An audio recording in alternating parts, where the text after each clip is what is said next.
was going to cover most of it today. And also, we got revolutions taking place in Mexico. Don't know if you all saw. There was some danger for the first time to Mother, aka Claudia Sheinbaum, and a revolution that was supposed to be a Gen Z organic revolution. And I was like, oh my, it's got One Piece flags. It's got to be Gen Z. Only they would know of such things. And then, upon closer inspection, it was not. It was done by right-wingers and Nazis and a lot of anti-Semites and the former ex-president of Mexico, Vincent Fox, who was also on the board of Coca-Cola for a little while. So, yep. Turns out it was not what the mainstream media here in the West was saying, although they were very excited. They were like, haha, we finally got you. It's a socialist disaster, and we told you this would happen. And then it turns out now it's a bunch of right-wingers being racist and weird. But I got it. I was going to talk about it. I can cover it. It's not the biggest of surprises, but we got that. I also wanted to take down Richard Hanania, mostly because that dude fucking disgusts me, both as a person and to look at. He's quite horrifying to look at. He looks like a haunted ventriloquist doll, but more racist. And yeah, I don't know why so many people have bought into his I'm a lib now centrist rebrand when he kind of lost his shit as soon as everyone was saying that pedophilia is bad. That was the turning point for Richard Hanania. He got real upset at that, and so he kind of lost his shit. So I figured I would talk a little bit about that. Hope everyone had a lovely weekend. Yes, I am sure. Hopefully you all did.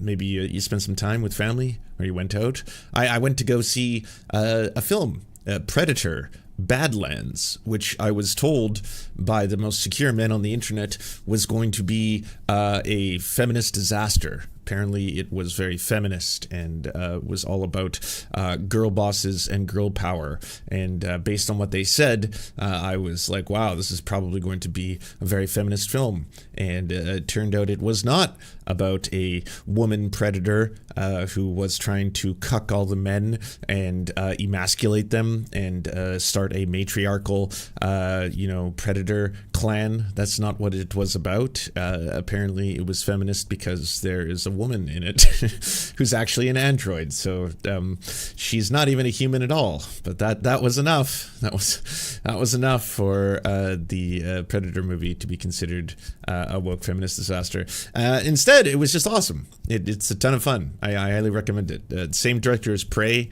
I loved Prey.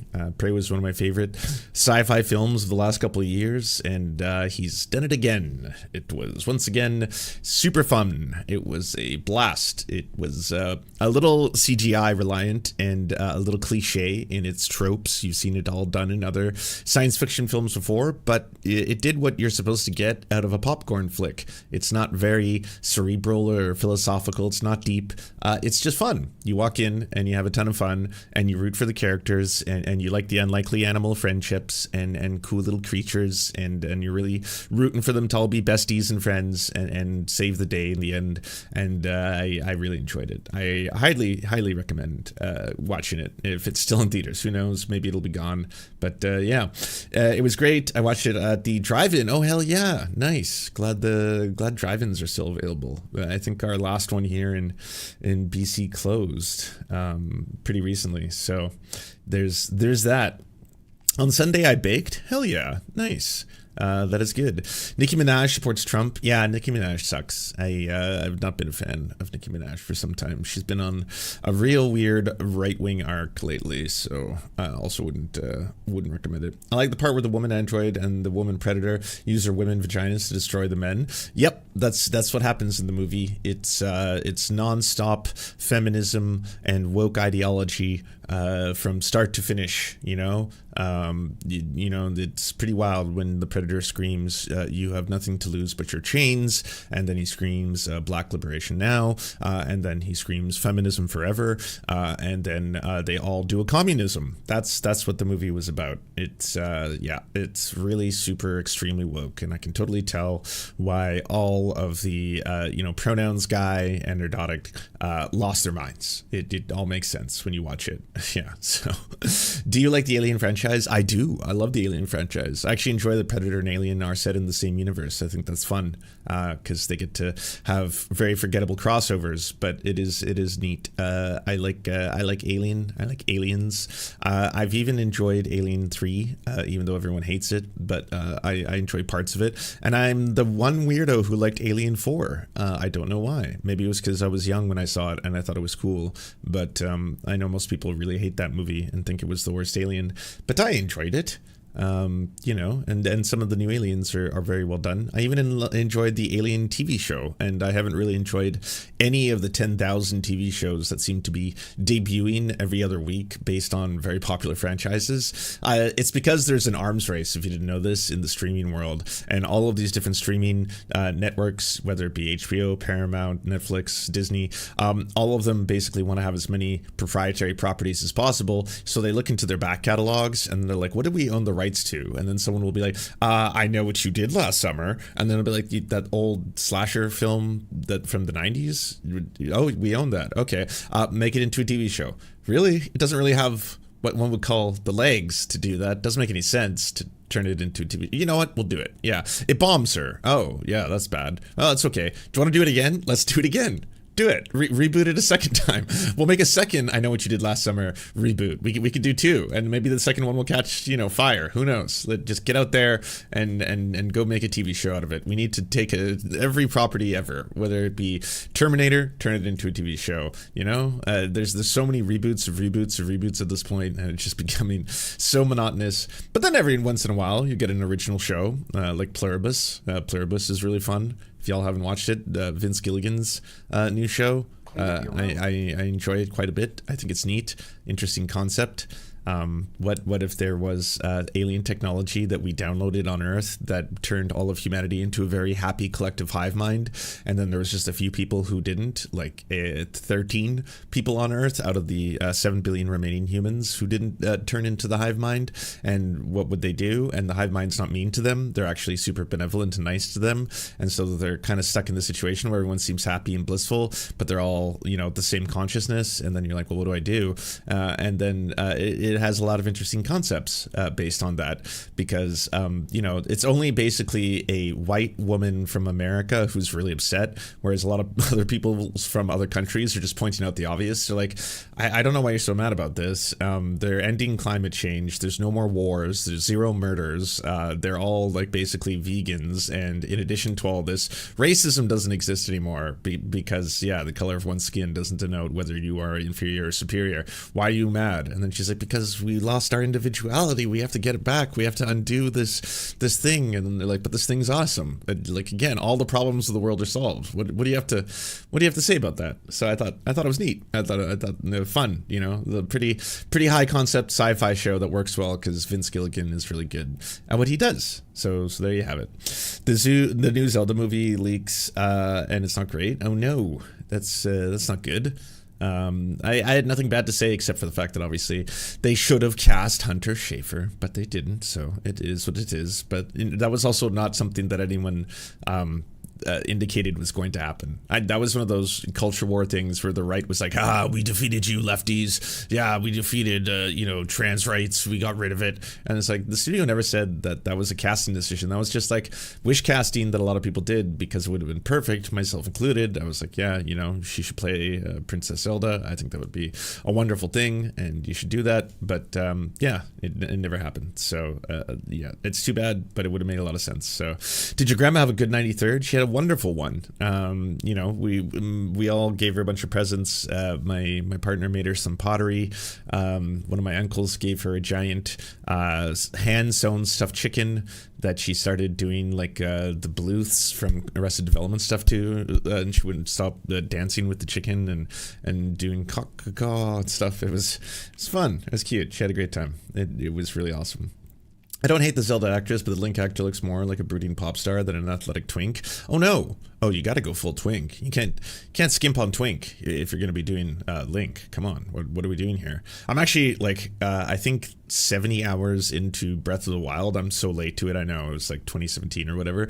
But it's just like such a gargantuan game that it's taking forever to finish. But I see what all the hype was about. I didn't want to play it because I was like I don't have 100 hours to dedicate to a video game. Plus it looks and sounds as if it's like way too complex for me. I don't know about the whole, like, you know, weapons that destroy themselves and you have to cook and you have to build all this stuff. And I was wrong. It's quite amazing. Yeah, I highly recommend it as well. So there you have it. All right, I got a lot of stuff to talk to, friends. So I'm gonna start covering the news. I should give thank yous, though. Hold on. Wolfheart 1136. Thank you for resubscribing with Prime. Appreciate you. Quite 185. Thank you for the tier 1 sub. Appreciate you as well. Kubi Rels, thanks for resubscribing. I'm going to be adding all the new emotes that Kyle, our incredible artist here at the Surfs, have made to YouTube very shortly. I got to figure out a way to get more animated emotes on YouTube for the Surf Time subbies. But if you're currently on Twitch, there are 3 new emotes. There's the One Piece skull, which also works on the Surf Times, but there's a booty shake, and there's a Elmo fire one, which were popular requests. If you have other requested emotes, we're making all new emotes right now. We're very excited about it. Please go to the Surfs Discord and post in the emote section for requests. They can be popular ones that everyone already likes, but you want to see them in the Surf Doggos, stuff like that. We're more than happy to accommodate. So give me the ones you want. The most popular ones obviously are going to take precedent, but we got the booty shake, so we're good. Depressed Progressive, again, thank you for subscribing. I appreciate it. Let's go. Broadcasting live from the Fuck Poly Market Studios, it's Hard News with your host Lance of the Surfs.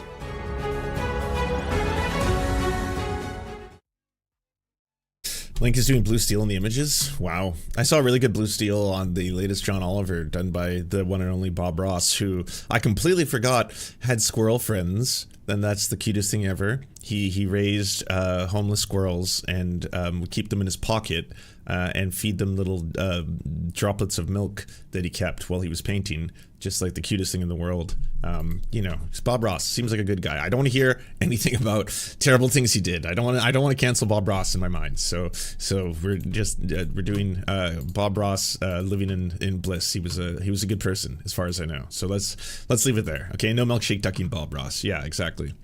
Over the weekend, you may not have seen the full story here, but Mexico had a massive coup, so to speak. And of all the people, it's kind of funny that Alex Jones was one of the ones who was getting the most into this. He had 2 different stories. He was saying that Claudia Sheinbaum is both a member of Blackwater or BlackRock. I can't remember. He might have confused the two. But also she's a communist Chinese spy insurgent. Really weird. Basically trying to associate her with hardcore neoliberalism and really terrible multinational corporations or Chinese communists. And in either way, things he doesn't like, I think he was just trying to do. It's weird though. Alex Jones went from the guy who was constantly telling everybody, hey, by the way, the deep state is out to get you. They're corrupt. They're trying to use massive surveillance programs to track your every move. And now he's basically a cheerleader for the deep state as long as it's Donald Trump. He loves mass surveillance. He's pro-Palantir. He's like a cheerleader for all this shit. So he's become everything he ever hated. And he's one of the people saying, if you didn't notice it, there's a revolution going on in Mexico.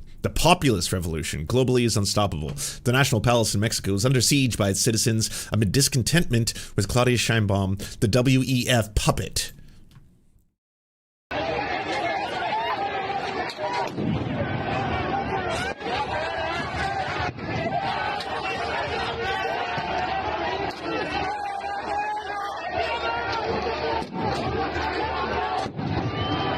What else is interesting is that Western media jumped on this. I didn't know they were so quick to want to try and take down Claudia Sheinbaum, but they were also telling stories about how this was a youth-led revolution and that it was being done with discontentment with the high levels of crime and the socialist disaster that is Claudia Sheinbaum. And they weren't being very honest because it didn't take very long to go on the interwebs and see a lot of accounts out of Mexico posting about this, including right-wing pro accounts in Mexico trying to say that this is what they consider Gen Z. We asked Gen Z about Scheinbaum's 80% approval, and they laughed. Just so we're clear, because it seems like a lot of people don't know what Gen Z is now, the oldest Gen Zer possible is 28 years old. That's as old as the oldest Gen Zer can be. The amount of people that they interviewed, I mean, I don't want don't want to be, because I know some people don't like when you guess their ages, or they call you ageist, right? But I'm really old myself, so I'm totally fine doing this. I'm not Gen Z, all right? I'm a millennial, and these people are also not Gen Z. I wouldn't try to pass myself off as Gen Z because that would be utterly absurd. It's just strange to be like, yes, we asked Gen Z about this, and most of the people look like they're well over, I don't know, 50? Can I ask what you think about the nearly 80% approval rate of Sheinbaum? No. They bought that. They don't. That is not true. According to El Financiero, it's about 76%. Yeah, but that is not true. No. Bueno, si tiene el 80%. If she had 80% approval in this country, let them come out onto the streets. Let them come out. Let them not barricade their buildings. If the people love this government, why are they fortifying buildings? What are they afraid of? Let them come to the streets. Those who approve will go out and confront them. So again, it's weird that this is supposed to be Gen Z and Gen Z revolution. That was the first kind of like, what's going on here? This doesn't seem like the full story. It got stranger as you looked a little bit deeper. If you don't know who this is, wearing the One Piece shirt, this is Vincent Fox, the former far-right president of Mexico. Yeah. And what's he doing there at the rally? Seems strange that a far-right president, ex-president, I should say, of Mexico is showing up there being like, how do you do, fellow One Piece fans? But this is what usually gets called a color revolution, as in revolutions that have backing, financing, probably most likely. I'm just going to assume this, but I'm guessing it's a safe assumption. The United States, or let's just say the CIA or something like that, or multinational corporations can back them as well, where they're like, all right, so in order to do this, what you're going to have to do is dress up like the other revolutions that have been led by Gen Z and youth in other parts of the world that a lot of people were very fascinated by. And what do we know about them? Something about a skull and bones that they're all wearing with some kind of a straw hat. Not totally sure what it means, but definitely think this is what the kids are into, right? So go there and wear that. Yeah, go there. You don't have to explain it. If someone asks you what you're wearing, just be like, I am Gen Z. I am very young. Always have been. And it's a revolution. It is a young revolution. Content warning for slurs, but for the so-called revolution of the youth and the left, there was Nazis that were present. I'm not going to show you the other instances of them doing Sieg Heils, also other pictures of them in front of a lot of Nazi memorabilia, but that is unusual. First off, because the face is covered, I don't know how old that person is. Also, this is Spanish written here for the words Jewish whore, which were also spray painted on the buildings. Again, seems like quite a bit of racism, anti-Semitism, the far right, as well as, again, the ex-far right president of Mexico, Vincent Fox, being present. So again, I'm not entirely sure why anyone with any critical thinking would look at this and immediately be like, well, this is definitely, without a question, a youth-led revolution. It is definitely youth, and they're doing it. Seen some Mexican leftists saying the protest started out as a protest against police brutality, but it was hijacked and truly by the fash. Yeah, I mean, that could have been how it began. It could have been an instance where you might have had a interest or maybe even an organizational structure of younger people who wanted to do a normal protest, and then it got overrun by the far right and Nazis, but definitely not an organic 100% in totality Gen Z revolution against the government like the West is portraying it. It's kind of wild, and it sucks because I'll have people in my lives like political normies, and they always ask me questions now because they know that I cover this kind of stuff for a living. So I'll be like, hey, you've always been saying really good things about Claudia Sheinbaum, how she's anti-neoliberalism, how she's doing all these great programs in Mexico. What do you have to say about this? And then they sent me the links, and then I'll be like, yeah, let me look into that a little bit more. And it didn't take very long to be like, oh, yeah. I think a good calling sign is if Alex Jones is very for it, it's most likely not what you think. It's probably a great thing to use as a compass in this. Alex Jones, not a good person. Cartoon 49, thank you for the dono. Thoughts on the fight between Asmongold and Kyle Kalinske? I've only seen Kyle Kalinske dropping some truth bombs on Asmon, but I haven't watched the Asmongold video on Kyle Kalinske. I was going to do it later if we had time. It's in my many tabs, so I was going to check it out. But I know that Asmongold watched Kyle Kalinske and basically ripped into him and tried to sell people on the lie that, all the violence comes from the left. It's the left who are out of control and violent, and we got to do something about it. And that's not unique to Asmongold. There's a victim complex that is just like embedded now within the entire right, where they don't know any other speed, but constantly doing that. And you'll see it from Canadian right wingers as well. This is Ben Mulroney saying, "We have allowed for the creation of a permission structure on the left to do and say some pretty abhorrent things that simply do not exist on the right. We need to tear it down in order to reestablish respectful dialogue." Which, make no mistake, okay? For the past couple of years, especially being someone who's part of the queer community, I have been flooded and inundated with nonstop accusations of being a groomer, simply for standing up for, say, trans people. That's enough. Even really big pundits like James Lindsay would just drop the "okay groomer" on anything you posted. They were doing that nonstop for years and just doing it maliciously and, in many cases, promoting violence towards people. And not a single right-winger has batted an eye about that, talked about it, ever even acknowledged that it was really fucked up that was happening, even with the hate crime massacres that took place that are definitely going to be fueled by people doing that kind of stuff, like the Club Q shooting, for example. None of them took back any of the things they were saying during the Club Q shooting. You got to remember, people like Tim Pool were actually doing the victim blaming of saying that everyone there was hosting a grooming event, that they were intentionally grooming children. We told you to stop. People were calling for a wood chipper. This is what's going to happen. Matt Walsh did the same thing. He did an entire special where he's like, we're supposed to suddenly just allow you to, do sex acts in front of kids. Otherwise, people will die. Is that what you're saying? All we're telling you is to stop doing this in front of children. That shouldn't be that hard, but this seems so important to you. Candace Owens, another person during that entire debacle, was like, I'm supposed to allow and accept the genital mutilation of children. Otherwise, you're saying that people are going to get shot and die. That's disgusting. And it's just like, all of you are beyond revolting, and this level of the promotion of violence is something they've never taken back. They've never even taken a second glance at. The only thing now that's kind of changed is it turns out it was all projection. It turns out they were all the pedophiles and the groomers, and they were actively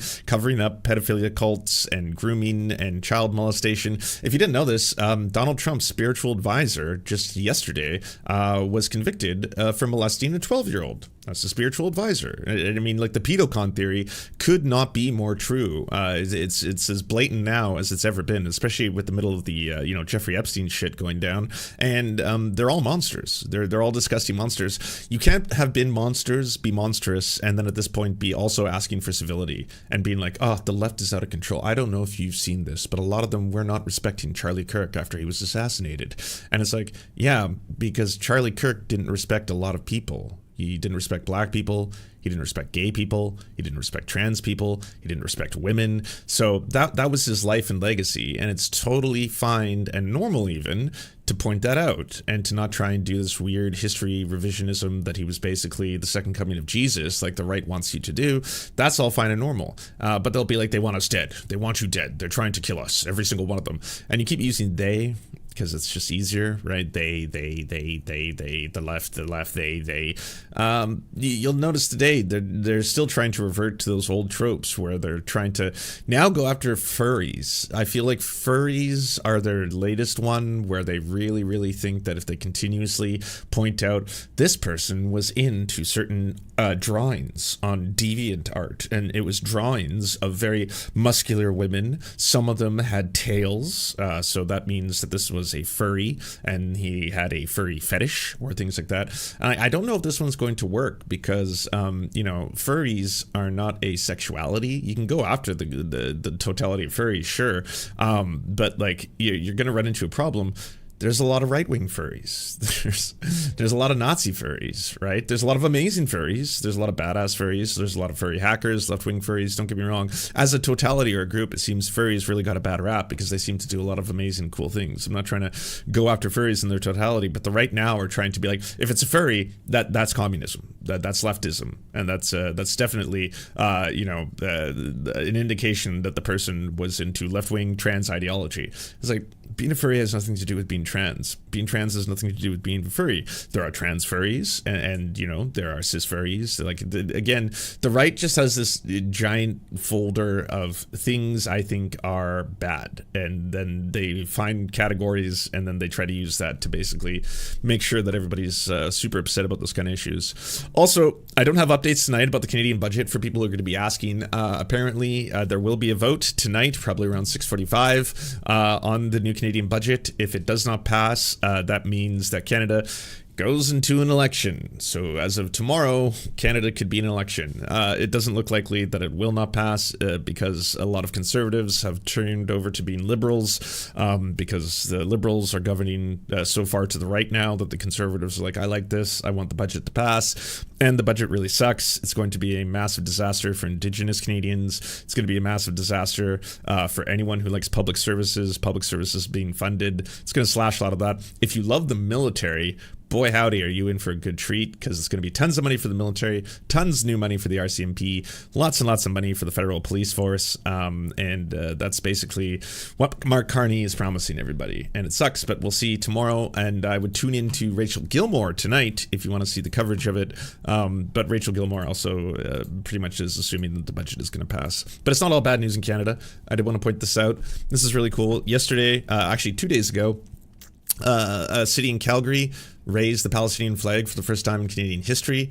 It was obviously a very concerned effort with people advocating for this and activists fighting for this. And then today, the city of Toronto did the same thing.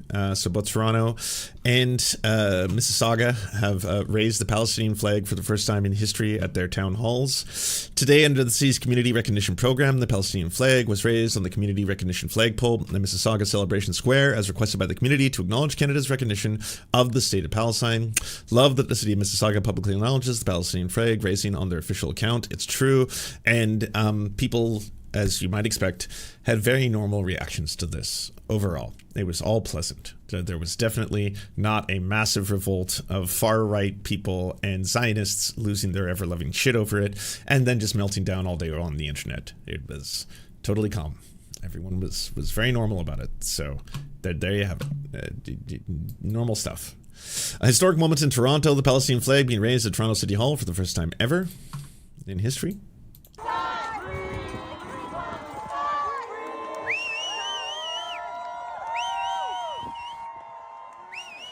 Pretty historic, pretty beautiful. I know, the bare minimum. And don't get me wrong, while this is pretty and beautiful to see, what I think would be more awesome is if Canada stopped arming Israel, which we are not going to do. They kind of forgot about that, and they're just kind of stopping talking about it. That would be better. Which is why I always say go to armsembargo.ca, please, and continue to make noise about it, because the less people talk about it, the less they have to talk about it, they being the government. And at this moment in time, Canada is still a big old baddie when it comes to a lot of this stuff. We're also not willing to stop our partnership with Israel in a variety of ways, including trade, business, and all that kind of stuff, considering that, our ties just run too deep, and we love arming other countries that are doing war crimes. It's kind of funny. Even the Canadian Foreign Affairs Minister has been asked to her face, when it comes to situations like Sudan, being like, Canada has been selling weapons to the United Arab Emirates. Many of those weapons seem to be ending up in the hands of people committing war crimes internationally, including, the genocide in Sudan. Do you have anything to say about that? And it's the same answer. It's like, we take this incredibly seriously, and we are definitely looking into this, and we don't believe, especially being an international partner for peace, that any weapon, manufactured in Canada should be used to commit war crimes or atrocities. And that wasn't the question. The question was that they are. It's happening. It's already happening. So can you stop? And then it's like, oh, we are concerned. We're looking into it. But it's got to keep on keeping on. So yeah, if you want to tune into Rachel Gilmore tonight, she'll probably talk a lot more about this, but there is the big vote in Canada on the budget. The budget is something that has to pass. If the government is unable to pass it, then we go into what is called a vote of no confidence, and that triggers an election. So it is true that by tomorrow, we could have an election announced in Canada, which would most likely, based on the polling, get us right back to where we currently are, give or take 1 or 2 seats in all directions, but it won't be that big of a change, and it will be a waste of $200 to $300 million. So it sucks. It's kind of like you're in a stalemate government. Not a lot of people are happy, except for libs and some conservatives, and otherwise most people are upset. There's no leader of the NDP, so having an election right now would be really bad for lefties in the country, and the Green Party is still a bit of a joke. It's wild. Yeah. I hope the NDP leadership race ends soon.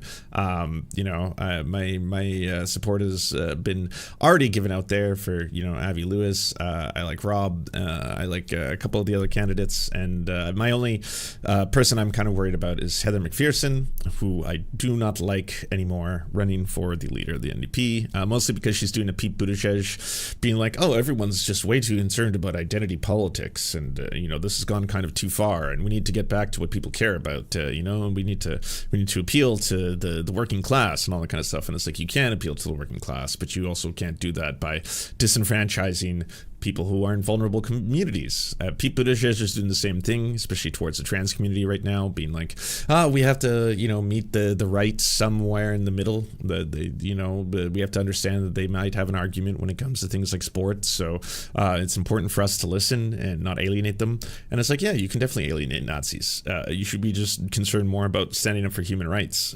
regardless of whether or not you think it's going to be an incredibly popular and winning ticket. But most of what they do is based on polling and whether or not they think it's going to do really well. By the way, Amy Goodman is wearing a Democracy Now! Hat as she is at the UN Climate Summit, which is pretty cool to see. Welcome to Democracy Now!, democracynow.org, the War and Peace Report. I'm Amy Goodman. Bangladesh's former Prime Minister, Sheikh Hasina, was sentenced to death by a tribunal today for ordering a deadly crackdown on student protesters who successfully toppled her government last year. According to a UN report, 1,400 people were killed, thousands injured after security forces opened fire on demonstrators last year. The verdict came as Hasina has been living in exile in India. Bangladesh has been rocked by 30 bomb explosions and dozens of arson attacks over the past few days in the lead up to the verdict.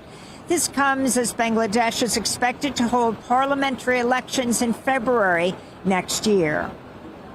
In Gaza, Israeli forces have killed at least 3 Palestinians as Israel continues to violate the U.S.-brokered ceasefire. Since the start of the truce, October 10th, at least 266 Palestinians have been killed, 635 wounded by Israeli attacks. Physicians for Human Rights Israel is reporting at least 98 Palestinians have died in Israeli custody since October 2023, and that the real death toll is likely much higher because hundreds of people detained in Gaza are still missing. Meanwhile, UNICEF estimates more than 600,000 Palestinian children have missed out on school during the Israeli assault on Gaza, and only 100,000 have managed to return to classrooms. Humanitarian NGOs say Israel's still restricting the entry of food aid and other critical supplies into the Gaza Strip. This is Zahia al-Shambari, who waited in line to buy bread in Khan Yunis. After 2 hours of struggle at the supermarket to get a bag of bread, thank God I finally got 1 bag of bread for about 8 people. I'm really happy that I'm returning with a bag of bread, and I hope this suffering doesn't happen again. Not today, not tomorrow, not any other day.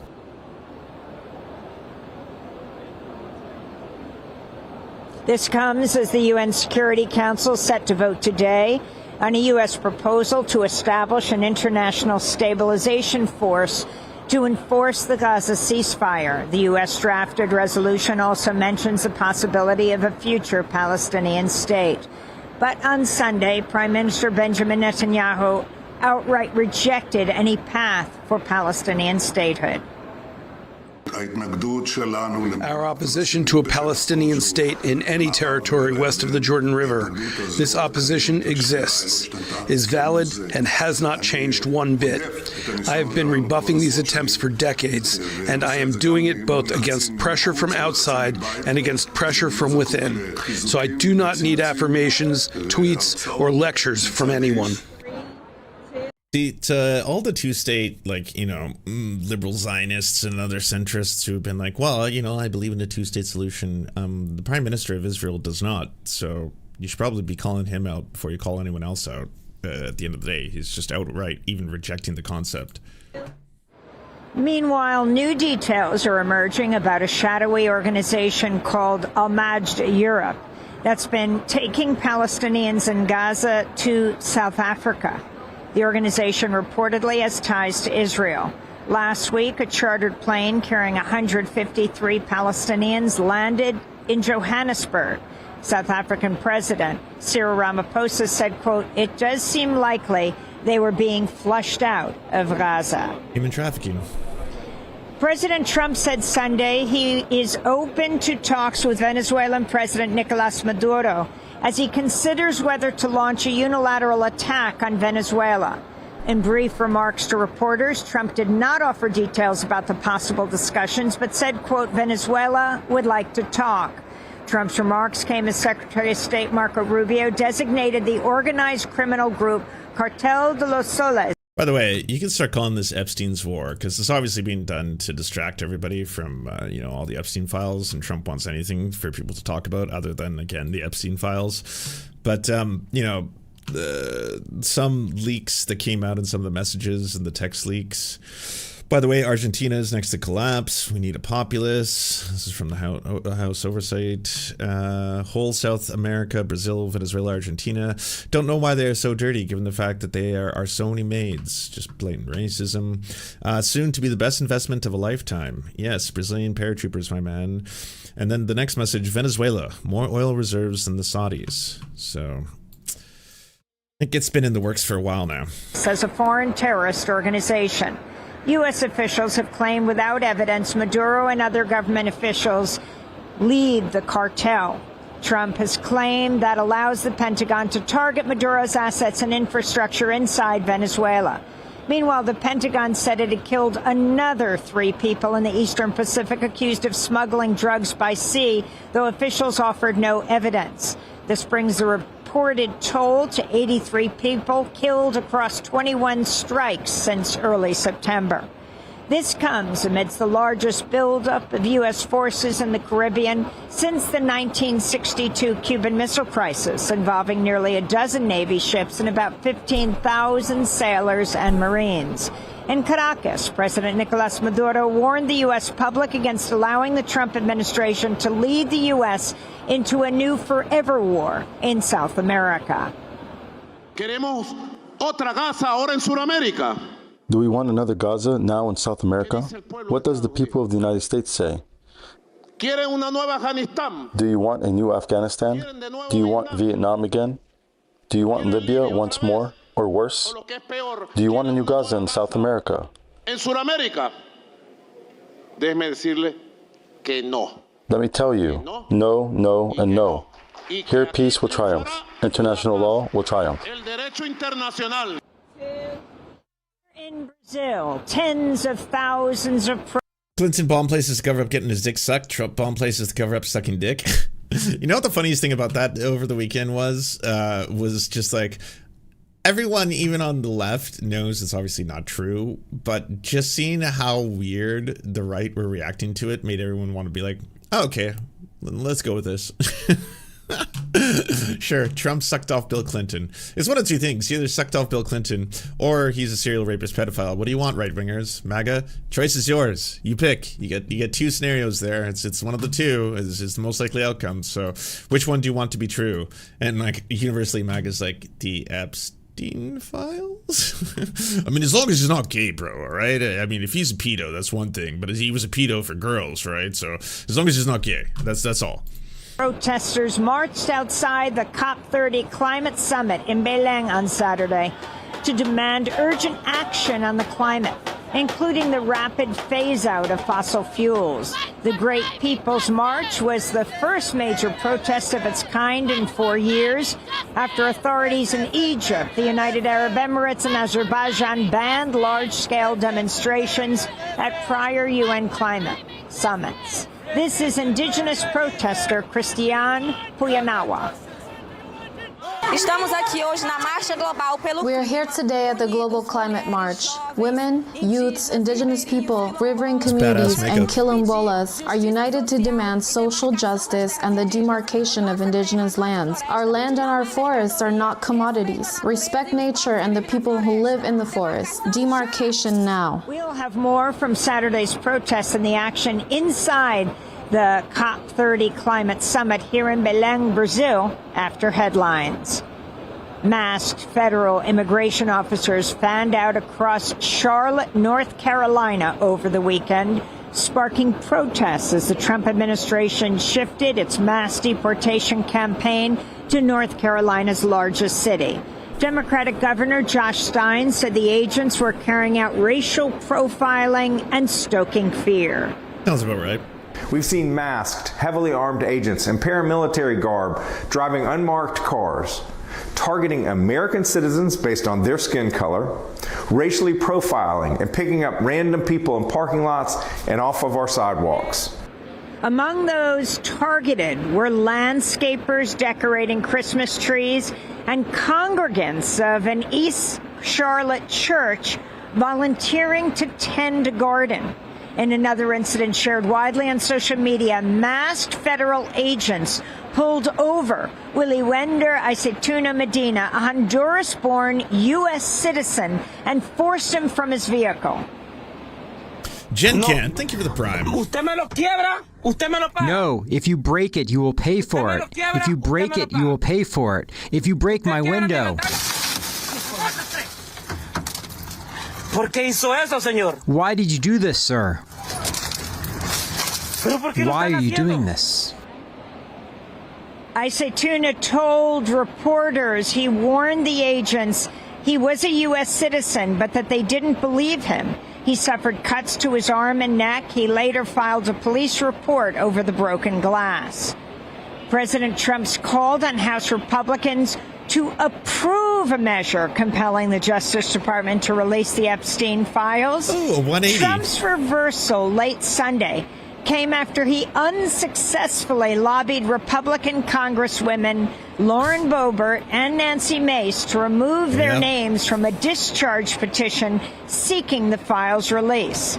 This follows months of... Yeah, just keep that in mind in terms of the timeline, because after those, like, you know, the email leaks came out, I think, Thursday or Friday last week, and they were just terrible. They were really, really bad for Donald Trump. And the right basically all got their, like, calling cards, what they're supposed to say, so their basically defense of the whole thing was, well, Jeffrey Epstein said that Trump's one of the most terrible people he ever met, which is really good for us, because if it's the worst pedo in the world who says that you're a bad person, ergo, it means you're a good person. So, haha, we got you. It was a nothing burger. You're all fools. And every single person who's using that defense is like, have you skipped over all the rest of the shit that came out in those leaks? It was not good for y'all. It was really, really bad. I mean, come on. Donald Trump, by multiple witnesses, including Epstein survivors, were said to be so attracted to teenage girls that he would almost run into glass windows. That one's really bad, right? Another one of the survivors said that while she was fine going to Jeffrey Epstein's house, this is someone who was human trafficked, she didn't want to be there when Donald Trump was there, because that's how bad that man is. And so he was so bad amongst the pedophiles. Like, again, he was like the loser in the pedophile circles. That's beyond fucked. I don't know what else to tell y'all, but they're just ignoring all that part, and they're just only saying the leaks were a nothing burger. They revealed nothing. It actually kind of absolves Trump, because Epstein said that he was one of the worst human beings on the planet. And again, when you say that, you're also ignoring the other parts of that email thread, by the way, in which he was having a conversation with someone else saying that he can manipulate Trump, that this could be really good for us. It's good to have someone in a position of power, such as perhaps the president, that we have this much dirt on, that we can actually use. Again, plays into the whole manipulation thing, because yeah, Trump is he's He's all over that. So Trump has an emergency session with Kash Patel, Lauren Boebert, trying to tell Lauren Boebert, could you please not do this vote that's apparently going to go through now that the Democrats have enough numbers, but there's some defectors, you, Marjorie Taylor Greene, Nancy Mace, as you see before you, trying to haunt, people's dreams. And they were like, no. I'm pretty sure, because Marjorie Taylor Greene, as I'm going to show you pretty quickly, she is the first defector, the first MAGA defector, the first person who's being like, I'm done with MAGA. Like, I was fine with so much of this. The Nazi shit, the fascism, all of that was okay. But the blatant, like, pedophilia, that was my line. So, she's a racist, she's a homophobe, she's a transphobe, she's a terrible person, but she drew the line in the sand at the pedophilia. So that was her breaking point, which is kind of good in that it shows that there is a bar, like there's a point where there are some people, even if they are some of the worst human beings on the planet, they're going to be like, I just don't want to be on this sinking ship. It's more that than it is like she has morals, right? It's more that like she saw the writing on the wall. She's an opportunist. She knows where to switch and when to do it. So now she's like, okay, you're pretty fucked. I'm no longer going to be MAGA. I'm America first, aka I'm going to join back up with the whole Groyper Nazi stuff. And you do you. So that's all going to be taking place. And she's leaving. Lauren Boebert, I'm pretty sure, could have been someone that they could have applied pressure to flip, but I'm guessing that conversation, if I was to just completely make it up in my head, went something along the lines of Donald Trump saying, we would really like if you didn't vote on this, and she'd be like, why? And then he'd be like, because it could just really damage a lot of people in the Republican Party. Not me. I had nothing to do with this. Again, I'm totally innocent, but other people, it'll hurt the MAGA movement. Could you please just make sure that doesn't happen? And she's like, well, that'll look terrible for me. It's really, really bad. What can you offer me? And then he's like, what do you mean? Well, what do I get? Let's quid pro quo. And Trump couldn't offer her anything that was more important than the damage it would do if she suddenly 180'd on voting on these.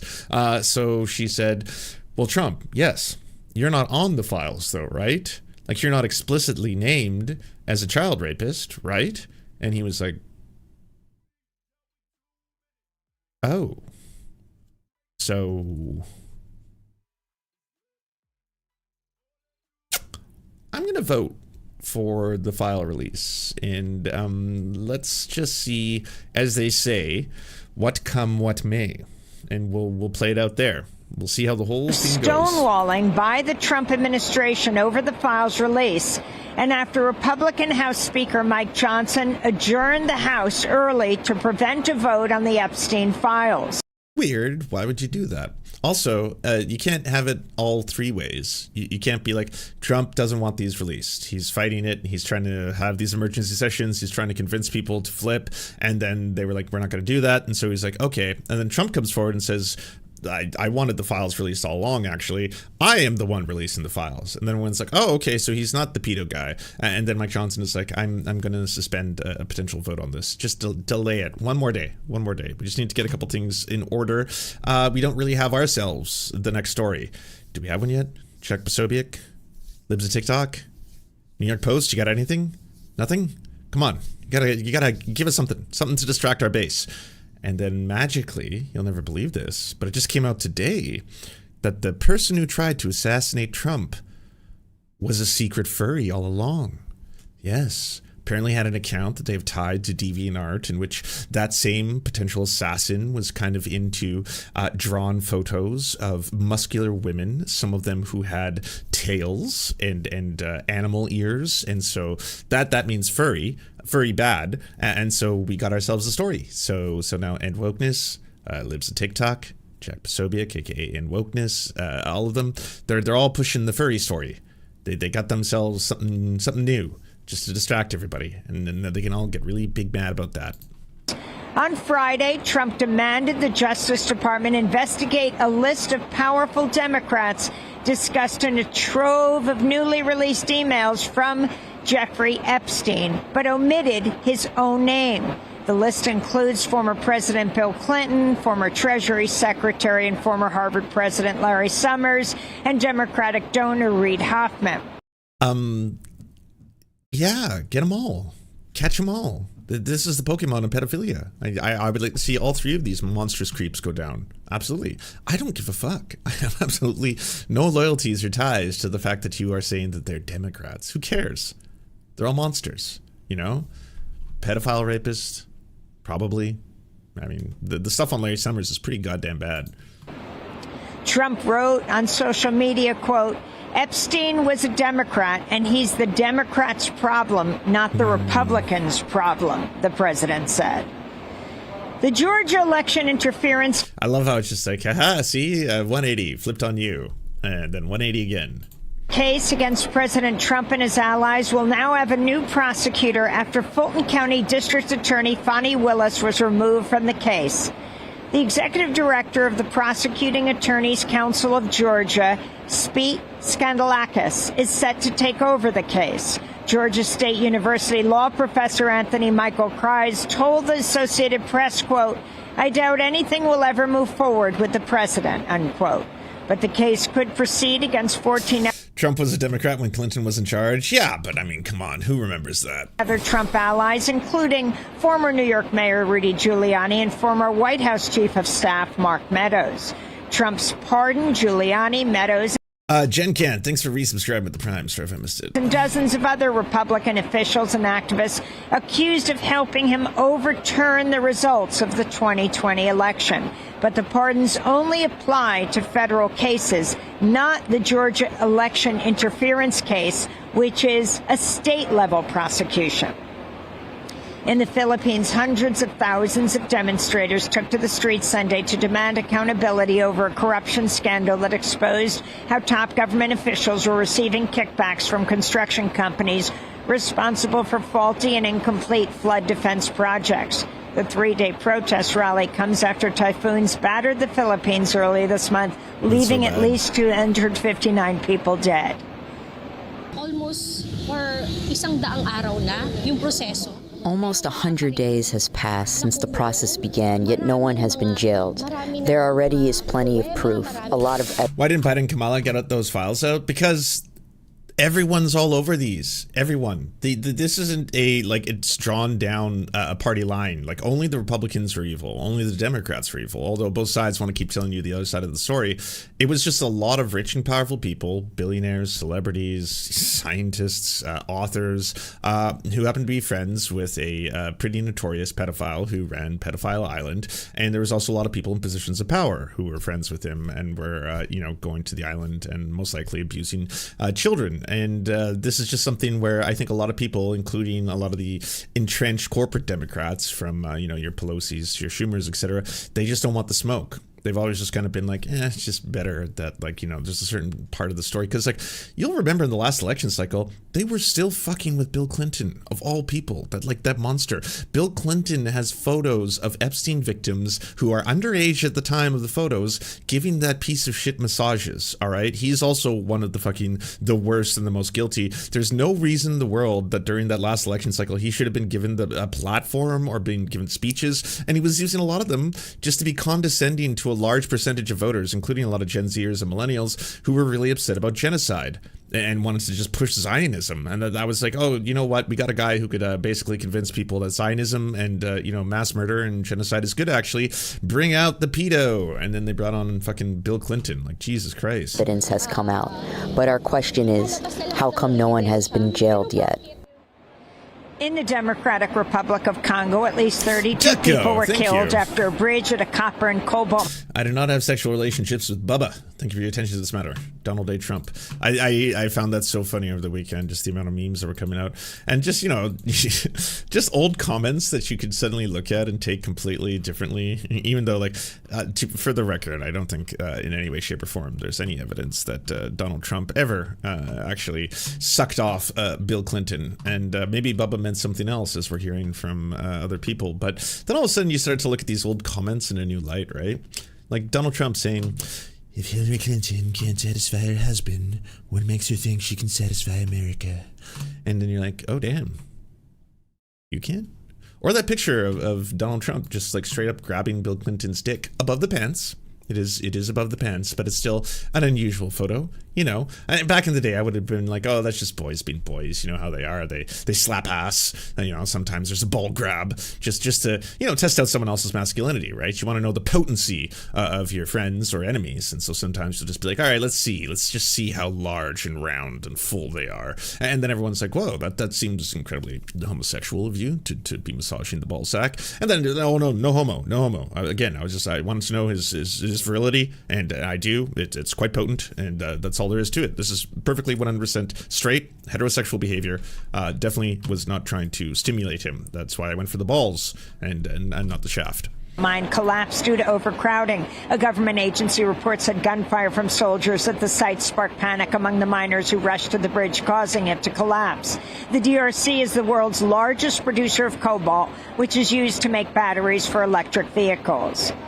A BBC investigation has uncovered new evidence that implicates 2 U.S. Marines in the killing of Iraqi civilians in Haditha 2 decades ago. The BBC reports statements and testimony given in the aftermath of the Haditha massacre raised doubts about the investigation into what happened November. I'm just going to skip this because I think they're going to show some pretty bad footage that I can't put on stream. Lived to the age of 18. Despite that prognosis, Wong went on to earn an undergraduate degree at Indiana University and a master's degree from the University of California, San Francisco. She's a disability rights hero, by the way. It was really tragic to hear about her passing. Before founding the Disability Visibility Project, an online community dedicated to creating, sharing, and amplifying disability media and culture. This is Alice Wong speaking with Democracy Now! In 2021. I think a lot of people in the public do not know what ableism is, and if they hear about it, they actually deny that it exists. You know, ableism is systemic, and it's really bound up with hypercapitalism and white supremacy. And those are some of the headlines. This is. I haven't read her book, but I've heard it's really, really good. I'll have to add that to my list of things to read. All right, it's time for MAGA Wars. Marjorie Taylor Greene has left MAGA. And of course, the second that she left, Donald Trump had a nickname for her. Wacko. Yeah, he really had to dig deep, come up with that one. Yep. But now it is Wacko MTG. So there you have it. Heard round the world, President Trump severing ties with at least one of his closest allies, declaring, I am withdrawing my support and endorsement of Congresswoman Marjorie Taylor Greene, even calling for... my apology. Wacky, not Wacko. Wacko, you're right, is the Animaniacs character. It's Wacky Marjorie Taylor Greene, a ranting lunatic. If the right person runs, they will have my complete and unyielding support.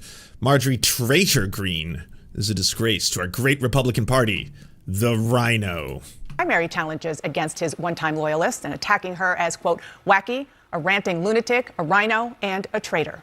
This is days before the House of Representatives is set to vote on releasing the Epstein files. It's a stunning breach between 2 MAGA leaders, one of whom is here with me now exclusively for her first interview since the president cut ties. Republican Congresswoman Marjorie Taylor Greene of Georgia, thank you so much for being here. As you just heard, and I know you saw, the president says he's withdrawing support for you, encouraging primary challengers.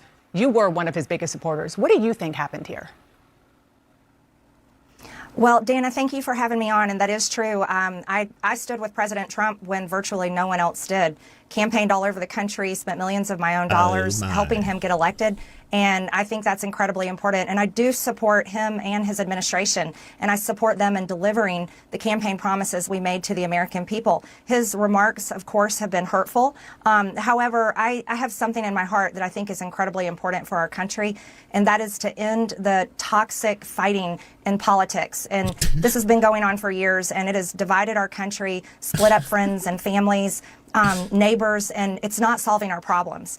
The most hurtful thing he said, which is absolutely untrue, is he called me a traitor, and that is so extremely wrong. And those are the types of words used that can radicalize people against me and put my life in danger. What do you think happened? What do you think is the reason for this? Unfortunately, it has all come down to the Epstein files, and that is shocking. And, you know, I stand with these women. I stand with rape victims. I stand with children who are in terrible sex abuse situations. And I stand with survivors of trafficking. You stand with Matt Gaetz. Like, literally, you stood beside him. You campaigned with him. You're like his bestie. Matt fucking Gaetz. Did you see the new revelations about Matt Gaetz? Apparently, one of the minors that Matt Gaetz allegedly raped was homeless at the time and was actually applying to find ways to be able to make money, and found an ad for someone willing to spend and send cash Venmo payments. It's really, really fucked up, and yet Marjorie Taylor Greene was completely fine with, again, palling around with Matt Gaetz. And those that are trapped in sex trafficking. And I will not apologize for that. I believe the country deserves transparency in these files, and I don't believe that rich, powerful people should be protected if they have done anything wrong. And so I'm standing with the women, and I will continue to do my small part to get the files released. You said on X yesterday, quote, it's a Just, you know, a little quick derailment to get some context here. New, for the first time, the story of the 17-year-old girl who testified that she had sex with Matt Gaetz for money. She was living in and out of a homeless shelter. She was working at McDonald's. She just finished her junior year in high school, and she wanted extra money to try and save up to pay for braces to fix her teeth. Quote, the girl later told congressional investigators that she saw Mr. Gaetz use cocaine that night. For having sex with him twice, the girl was paid $400, according to testimony she gave to the ethics committee. That fall, the girl moved to live with a family member in Texas, according to Ms. Wolf. She did not complete her senior year in high school. She continued to work for minimum wage in the food services industry. Ultimately, between the money she made with her interactions with men and the food service industry, she was able to save up enough money to get braces. Fucking monsters. Astonishing, really, how hard he's fighting to stop the Epstein files from coming out, and that it really makes you wonder what is in those files. Are you suggesting there's something in the Epstein files that President Trump does not want Americans to see? Oh, hell yeah. Well, I think that's the part that has so many people confused, is that the women themselves that I have talked to have over and over again said that Donald Trump did nothing wrong. Quite a few of them even told me they voted for him. And those are the women I would like to see in the Oval Office with support. I would like to see all of the women there with support. I have no idea what's in the files. I can't even guess, but that is the questions everyone is asking, is why fight this so hard? Well, before this blow-up, you sort of alluded to this just now. You said you were confident the president wouldn't be implicated. Are you still confident of that? I'm listening to the women. Those are the ones that are saying that he did nothing wrong. Virginia. President Trump sounds like he blew out his throat. Really? This will be a once-in-a-lifetime opportunity to showcase the greatness of American world-class athletic competition as we celebrate our nation's 250th year. The World Cup will also be an incredibly significant economic opportunity for. Holy shit, he's dying in real time. People saying it's because he's the throat goat. We have no evidence of that, okay? This was the photo I was telling you about, where it does look like Donald Trump appears to be grabbing his testicular sac. But again, this could be something that straight people do just to test its virility. Again, if you want to know the strength and fortitude of your enemies, right? It's very, very non-homosexual to do such things. Again, just to know how heavy they are and if they are, you know, loaded with potency and fertility. So that could be what we're seeing there. Frey even said under oath that Donald Trump did nothing wrong, and she wrote it in her book. So I'm continuing to listen to the women, and I think their voices should be the loudest. The president said the reason that you have been critical of him is not necessarily Epstein, but because he pushed you not to run for the Senate or for governor in Georgia. How and when did he do that? Well, that is absolutely not true. Actually, I never had a conversation at all with the president about running for Senate or running for Georgia. And those were decisions I came to on my own that I don't want to have anything to do with the Senate. I think the past 2 months of the government shutdown should have shown America exactly why I would never want to be there. I think it's a very broken institution that serves the uniparty and doesn't serve the American people and how they vote. And I decided that I didn't want to run for governor this cycle either. I very much want to do the job that I'm in. Everyone else says I'm running for something, but all I want to do is serve Georgia's 14th district, and I'm very grateful for that opportunity. So he said it pretty explicitly. Are you saying he's lying, or did he at least get that message to somebody on your political team instead? I'm not sure. That is untrue what he said. I don't know if he's being fed wrong information. I honestly have no idea in that area, but it is absolutely factually not true, nor have I called him, and White House logs would prove that. His own cell phone records would prove it. I have not been calling the president, but I did post messages that I had sent to him, and that was to, protect, get involved. This is important. The American people want the Epstein files released. And, I've stood with the president. I have disagreed with him at times, Dana, and I'm allowed to do that. I think that's the most important thing we can do as Americans. And I'm urging my party. I've been putting massive pressure on my party and our speaker to pass the agenda that the American people vote for. That's the agenda that I fought for. Those are the campaign promises I made. And I can disagree with the president at times, particularly this past Monday on the Marines' 250th anniversary, when he honored the new Syrian president, who is an al-Qaeda terrorist and was wanted by our government for years with a $10 million bounty up until March of this year. I very much am against that. She's going to be a powerful enemy. It's going to be wonderful. Now, she's way too toxic and, again, way too batshit to ever, I think, climb the ranks to do what she might be trying to do, which is eventually go for the crown. I'm sorry, Marjorie. You've made way too many enemies along the way, and you've got no real support outside of the America First movement. But she's got a decent America First base, so maybe she could become their Aryan princess. I'm not sure. She might try and go down the Nazi road, but there's a limit to that.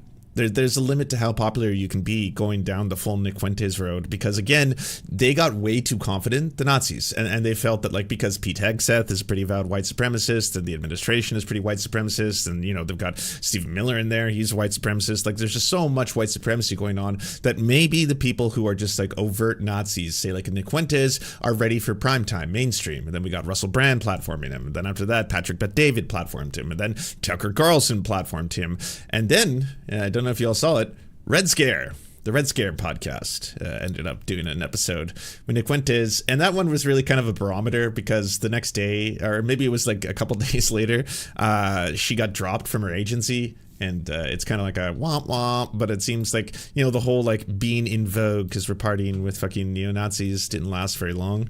I'll show you the deadline thing.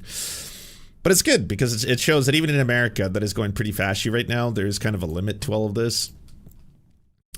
Actress Dasha Nekrazova, fired by Gersh, dropped from movie amid backlash over podcast interview with far-right political commentator Nick Fuentes. Oh my God, I can't believe this. Wow. If you didn't know, she's one half of the Ready to Scare podcast. She actually became famous. It's so wild, for a viral video years ago. I want to say over a decade ago, where she's dressed as Sailor Moon. And I think it's the Poop Girl who's trying to interview her. Caitlin something. Anyway, she's asking her, why do you support Bernie Sanders or something? And then she was just eat the rich. And everyone was like, lol, this clip's awesome. And then everyone was watching it. That's her. And then she started the Red Scare podcast, right? Which is basically just, I always call it the podcast for Tesla owners to pretend that they listen to both sides of the political aisle. But it's really just for right-wing fash to pretend that they listen to a commie podcast. It's not communist. It's just white supremacy. But yeah, she brought on Nick Fuentes because she thought it would be really trendy and do really well. And it backlashed. But what's also really weird about her is she appears randomly in movies. There's times when I'm watching a film and I'm like, who the fuck is that? In Succession. And I'll be like, wait, who is that?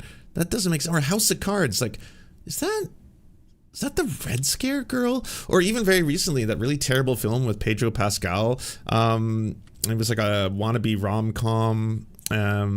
It had a really good director too. She had done Past Lives, and that was a really good film. Can't believe that movie turned out to be so shitty. But anyway, she's in it. She's just randomly in it, and you're just watching it, and you're like, wait, what the hell? Is that? Yeah, that's Dasha. I'm completely surprised to see that she actually, Materialist, thank you. She was in The Materialist. She just randomly was in The Materialist. And I was sitting there and I turned to my partner. I was like, I know that person. She's a far right. I have a communist podcast that really talks about how great white people are and how, black people commit all the crimes in the world and shit like that. But yeah, I think she flew a little too close to the Nazi sun with the Nick Fuentes stuff and effectively got dropped from her agent, won't be in mainstream films anymore. Hope it was worth it.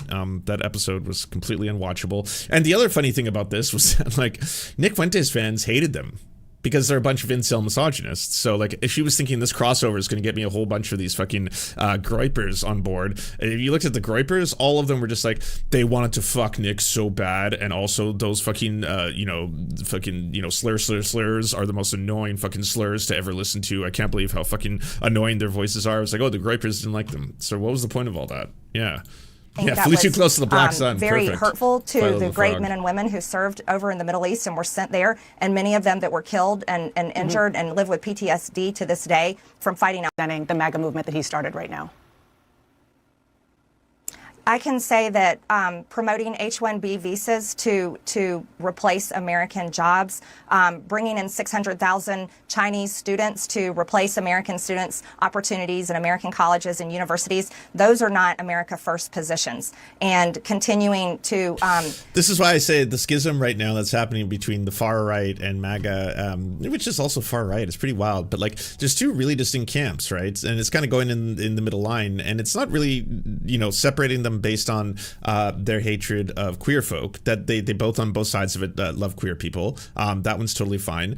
In terms of immigrants, that one is one breaking point, because there's the side that's more, I would say, capitalist and corporate, who are like, it's of a benefit to the capitalist class for us to be able to bring in coders and pay them way less, even if they come from India. And that's where you get this big break between people who are just like, hey, what the fuck is wrong with all these America First Nazis? Well, the Nazis are like, we just don't want non-white people in the country. We're pretty clear about what we want, and it's definitely not that. So we're against that side. That one splits it. Israel is the other really big one, right? Because these two factions are basically falling into two separate camps, one of whom is basically, the Ted Cruzes, the Lindsey Grahams, the Ben Shapiros, who are all just like, the U.S. partnership with Israel is important. It's a key and strong partnership. It's one of the most important things for America to foster. We cannot have a right wing that does not support Israel. And then you've got, your Tucker Carlsons, your Nick Fuentes, your Candace Owens, your Marjorie Taylor Greens, who are like, America first. We are all fucking avowed, white supremacist and or Nazis, and or we don't give two fucks about this. Most of them hate Israel because they associate Israel with all Jewish people, not because they care about Palestinians, but that,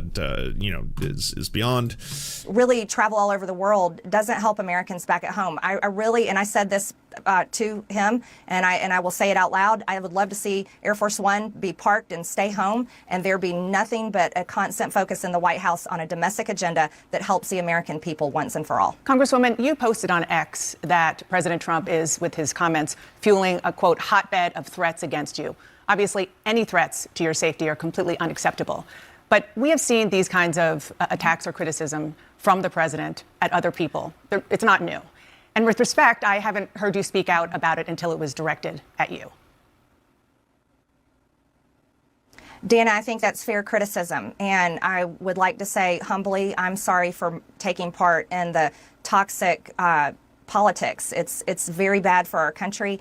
And it's been something I've thought about a lot, especially since Charlie Kirk was assassinated, is that I'm only responsible for myself and my own words and actions.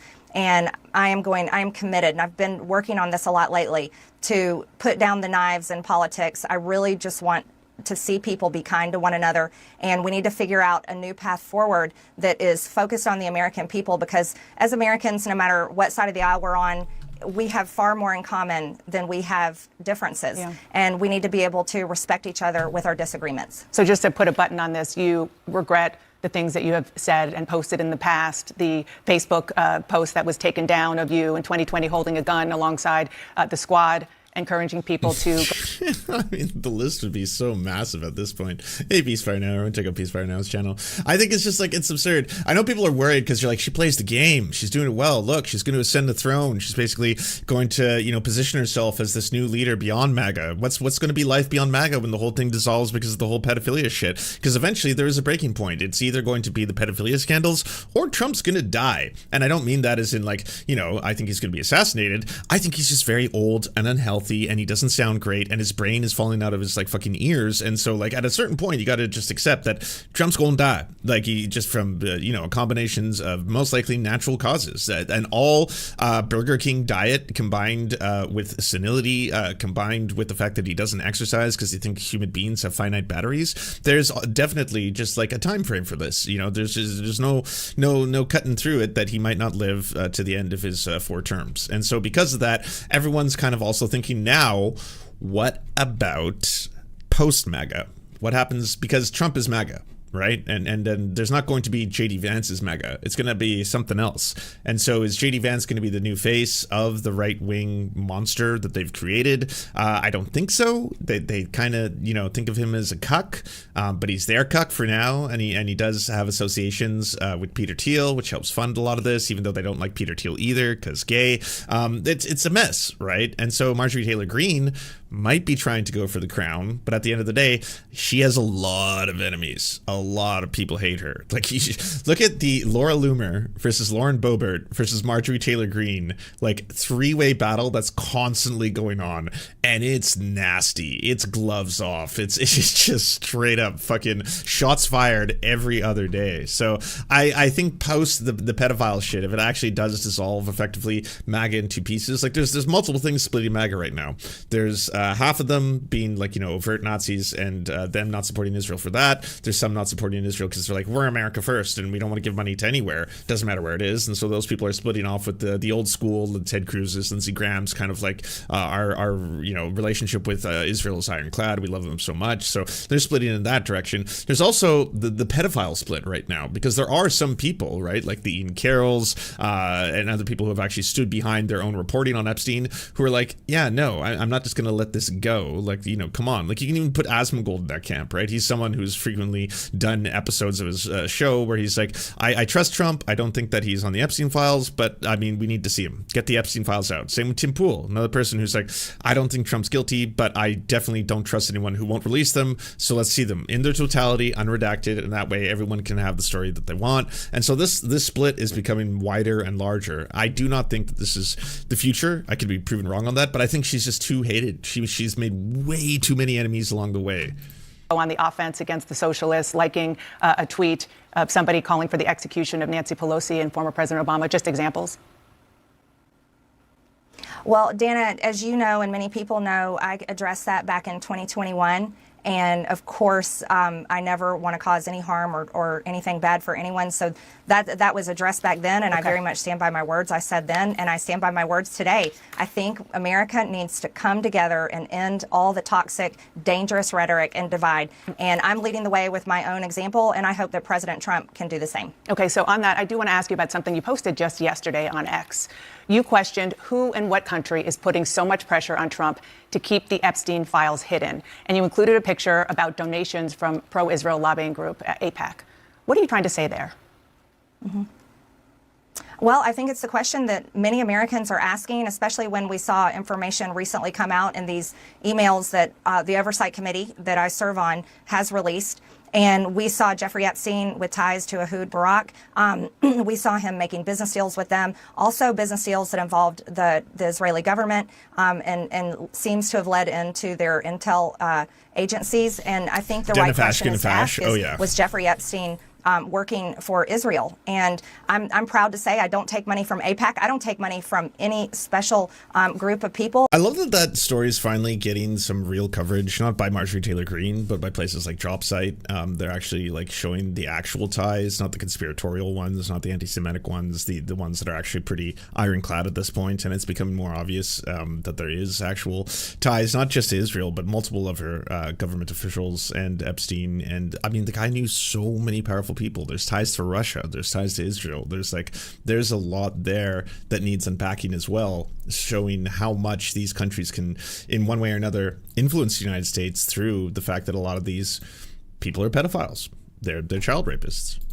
I'm just representing my district and the American people, and so that's what I was referring to. I just want to be clear. Are you saying Israel is pushing the President of the United States to cover up the Epstein files? And what evidence do you have? No, I simply asked. No, I simply just asked out loud, is there a foreign government? And it could be any foreign government, but is a foreign... Goddamn coward. I'm just asking questions. Just asking questions. Yeah, nothing that could possibly be litigious. Just asking questions, putting it out there, and you do the rest. Government pushing to keep this covered up because people just don't understand.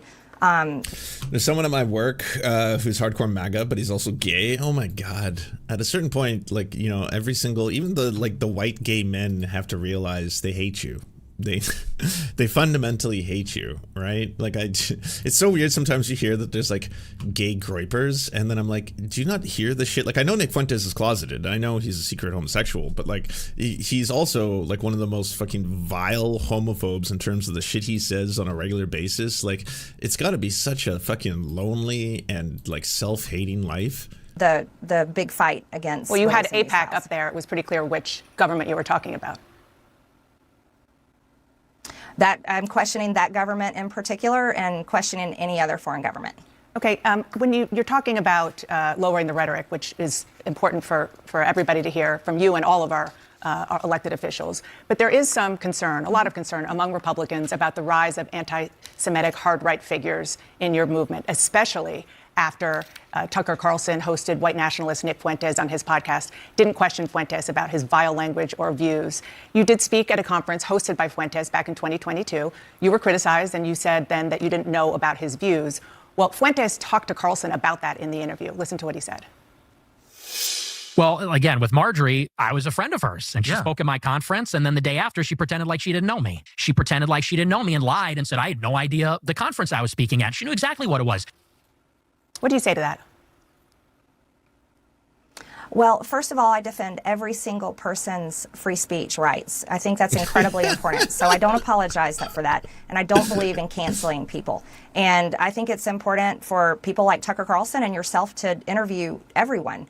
I don't believe in trying to cancel someone by refusing to interview them and question them. And I did speak at his conference back in 2022. However, I don't know Nick Fuentes. He's someone I've never exchanged text messages with or phone calls. But I did speak at his conference. That was the first time I had met him that day, and that was it. So, but I did watch the interview. I watched the full interview with Tucker, and didn't do any research into him whatsoever. Yeah, I was totally fine going to a Nazi rally and speaking at a Nazi rally with a bunch of Nazis. That was just a thing. And I admire him for interviewing many people as well as exposing a lot of powerful information I hear what that you're he saying. does on his show. I hear what you're saying about free speech. I mean, count me as guilty as a proponent of free speech. There's free speech, and then there is hate speech. And this is a man invited on a really prominent conservative show who said, even during that interview, he had a problem with, quote, organized Jewry, and he wasn't challenged on it.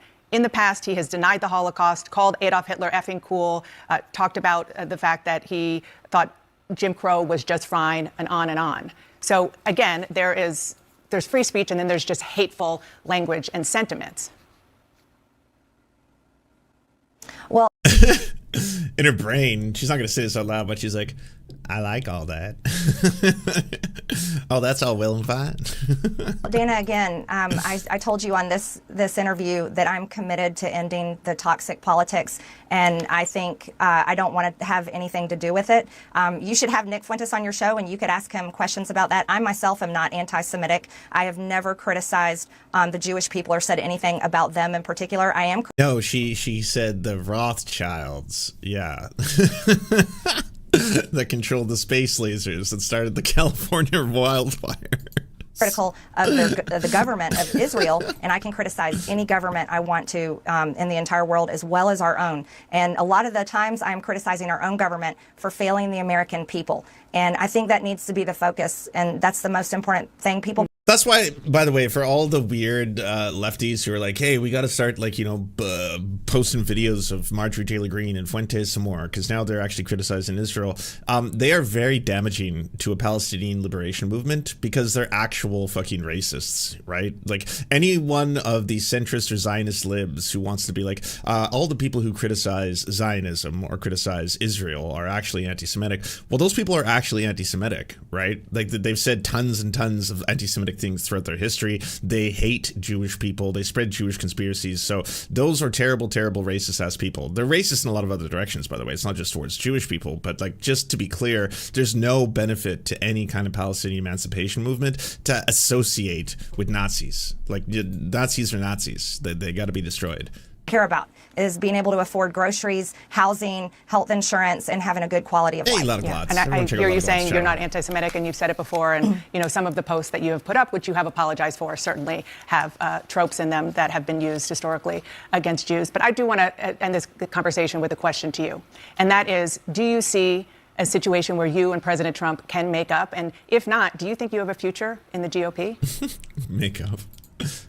Well, I certainly hope that we can make up. And there's, again, I can only speak for myself. I'm a Christian, and one of the most important parts of our faith is forgiveness. And that's something I'm committed to. Unless you're trans. Yeah. Or gay. Yeah. Or black. Or indigenous. Yeah. Or Jewish. But yeah, everyone else. Yeah. Forgiveness. That's why I can easily come on your show that is watched all over the world, and I can say things I'm sorry for, and I can try to set an example of how I think we should move forward as Americans. And so, of course, on my end, I believe in that, and I certainly hope to see that happen. Congresswoman Marjorie Taylor Greene, I appreciate you coming on. Yeah, I mean, I know a lot of people are scared. I don't think it's going to work. I don't think there's going to be a 180 where everyone's suddenly like, holy shit, Marjorie Taylor Greene is actually like, completely reformed. A lot of people are trying to do like a rebranding right now. I saw that Dave Portnoy, this Barstool Sports guy, is doing a lot of like, Barry Weiss put him on the CBS, did a whole special where he's like, people have been very racist towards me, very mean towards me. I've had anti-Semitism directed towards me, hate crimes. People need to stop with the anti-Semitism, and it's so wild hearing from Dave fucking Portnoy from Barstool Sports. This guy, if you look at his history and his rap sheet, it is like a career-long sexism, rape apologetics, fucking racism upon racism upon racism. He was calling Colin Kaepernick a terrorist simply for not kneeling for the national anthem, and then said like the guy must be part of like Al-Qaeda and stuff. He had a podcast that was just the N-word with the hard R on Barstool Sports. It was an acronym, if you want to say that. It's not like, them actually trying to use it, but that was the name of the podcast. Yeah, you could spell out the N-word with the hard R, and that's what the podcast was. And again, he has a long history. He said the N-word, by the way, multiple times on the show. And like the guy has like such a history of racism. For him now to be playing the whole like, there's a difference between free speech and hate speech. And, to be completely clear, I want everyone to know that I'm anti-hate speech. And it really sucks that there's all this, vile hatred coming from people, especially people on the left and stuff like that. And it's like, that's your brand, man. This has been you. This has been Barstool Sports your entire life. Like, Jesus Christ. Your shit is foul. All right, let's talk about some of the Epstein defenders. Oh boy.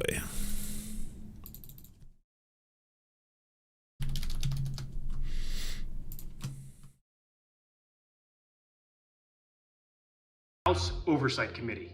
Thousands of email exchanges with Jeffrey Epstein were just released by the House Oversight Committee. Here are the top 5 things we learned from them about billionaires and executives not named Donald Trump. 1. Jeffrey Epstein had a cozy relationship with billionaire heir and Hyatt Hotels CEO Tom Pritzker.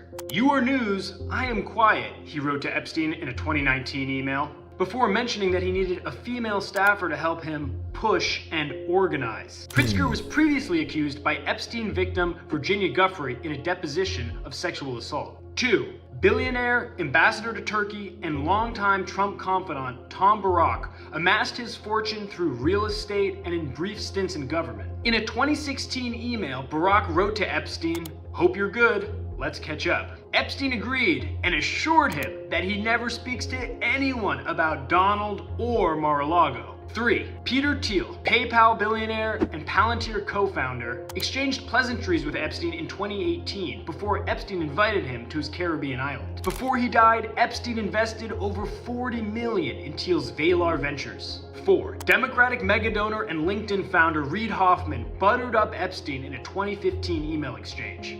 "Slow progress. Planning to see you in August. Hope you are well," Hoffman wrote to Epstein in 2015. "Hey, it looks like your diet program has worked," Epstein replied.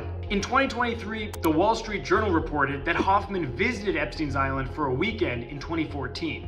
5. Barack Obama's former White House counsel and current Goldman Sachs executive, Kathy Rumler, wrote multiple emails to Epstein, one of which informed him about her travel plans. "Going up to New York Friday morning. I think I will drive. I will stop to pee and get gas at a rest stop on the New Jersey Turnpike. We'll observe all the people there who are at least 100 pounds overweight. We'll have a mild panic attack as a result of the observation, and will then decide that I'm not eating another bite of food for the rest of my life out of fear that I will end up like one of these people." pretty bad ties to a lot of very rich and powerful people around the world, some of whom have been directly funding the current administration, the Trump administration. J.D. Vance having the association with Peter Thiel. That shit's pretty gross. But it's also bad on the Democrat side, too. I want to mention Epstein texted with House Democrats during the Cohen hearing, documents now show. Newly released documents from the convicted sex offender's estate include text messages from him that appear to influence the lawmaker's questions to Trump's personal attorney at a 2019 congressional hearing. The newly released documents from Jeffrey Epstein's estate show that the convicted sex offender texted with a Democratic member of Congress, Stacey Plaskett of the U.S. Virgin Islands, during a congressional hearing with Michael Cohen, and that those text messages may have influenced the Congresswoman's questions of Cohen, President Donald Trump's former personal attorney and fixer, which is just like wheels within wheels within wheels. I know some people were asking, like, hey, why didn't, Joe Biden release the Epstein files when he had the opportunity, or other administrations when they had the opportunity? And I think the real answer is that everyone is fucking dirty here, right? Like, so many people at the top are all over these things, including even more so than some of the politicians that obviously are working for the administrations that they don't want to taint. But the billionaires and the corporations that they represent that are so deeply embedded with the U.S. administration. Like, a lot of these people just have seats at the table. You've seen those meetings that, like, Trump has with tech, right? You'll see Zuckerberg there. You'll see Bill Gates there. Like, people, they just get to sit down with the president and influence the way that American politics are going to work, especially in relation to their business relationships that they have with the U.S. administration. It's 100%, I would say by definition corrupt. Like, absolutely by definition, corruption at the highest levels taking place. And, the amount of these people and donors and big money backers that are also associated with the Epstein files, it's just like an absolute mess. Hold on one second. Damien Tinamania, Dia Mantinamia. Oh, that's cute. Thank you so much for the 5 consent subs. I appreciate it so much. That's very, very kind of you. Hey, 5 of you just got a free subby. Enjoyed the new emotes. There's booty shakes and flames and other fun stuff. I also wanted to point out some of the most ridiculous Epstein defenders I've seen over the past couple days who have nothing to gain. Yes, people who I don't think have any power or real power within the U.S. administration, but nonetheless, like Michael Tracy, who has spent the last couple of weeks just melting down online over people, like, obviously being outright disgusted by the Epstein files. He's been doing so much shit. Like, for example, here's a letter of recommendation that Noam Chomsky wrote for his highly valued friend, Jeffrey Epstein, and immediately, God bless Chomsky for being the only prominent Epstein associate who refused to pathetically grovel or issue a phony PR contrived apology for the heinous crime of associating with someone who once pleaded guilty to, gasp, prostitution offenses. This has to be the weirdest I've ever heard Jeffrey Epstein described in terms of, like, oh, he wasn't that bad. What do you mean? I mean, the only thing he pled guilty to was prostitution. And yeah, that's it. I mean, you're leaving out the prostitution with a minor part. That would seem like an important part. And yeah, I mean, he never really got to see his day in court for some of the really heinous offenses, such as child trafficking, child rape, and all that kind of stuff, because he died. Like, it's such a weird thing to be like, oh, by the way, what really was his crime? He apparently pled guilty to prostitution one time. You leftists are supposed to be pro-sex worker. Are you not, like, in some way upset that this is the person that you're all choosing to vilify? Must have been another inscrutable layer of the Mossad honeypot operation. As everyone knows, Chomsky devoted his life to advancing the interests of the Israeli state. This is also known as deflection, because that has nothing to do with this, but sure, keep on going. He was charged with soliciting a minor. That's quite a bit worse, and not sure why an academic would want to associate with someone like that. The minor Epstein pleaded guilty to procuring for prostitution was 17 years old and told police it was consensual. She wouldn't have been legally considered a minor if it took place in New York. Seen a lot of this too, right? This was kind of the Megyn Kelly defense.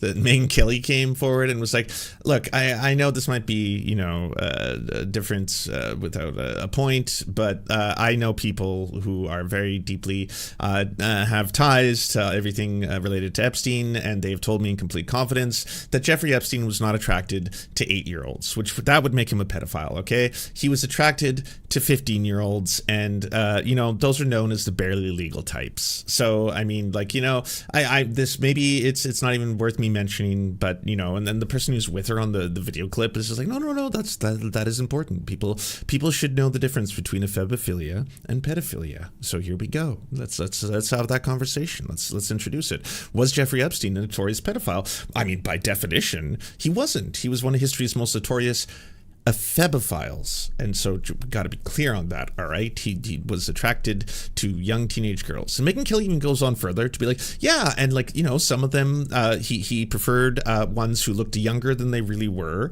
but maybe were a little bit older, so could have been just barely legal, and in that case, it doesn't necessarily mean that he was trying to do things that were illegal. I'm just trying to put that out there, but again, it's just so weird, and these are just amongst the maybe dozens at this point of tweets he's made where he's trying to downplay Epstein survivors, talk about how it's why won't they ever answer questions. In fact, I found this old article where he actually got kicked out of an Epstein event because he was trying to grill the Epstein survivors.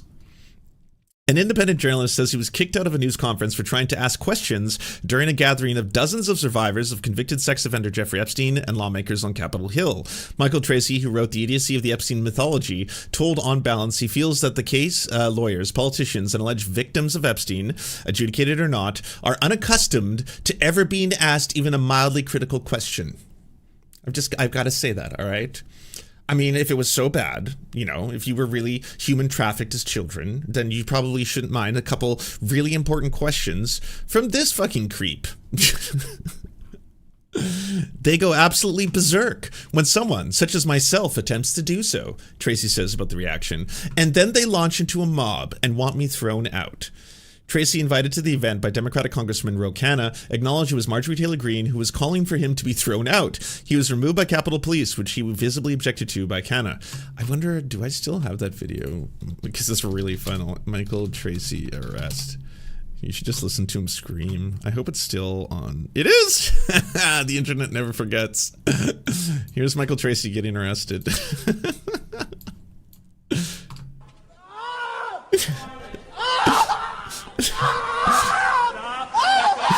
Now, to be clear, this was not at the same event. This was actually something completely separate. This is, I think, an Ann Coulter book signing.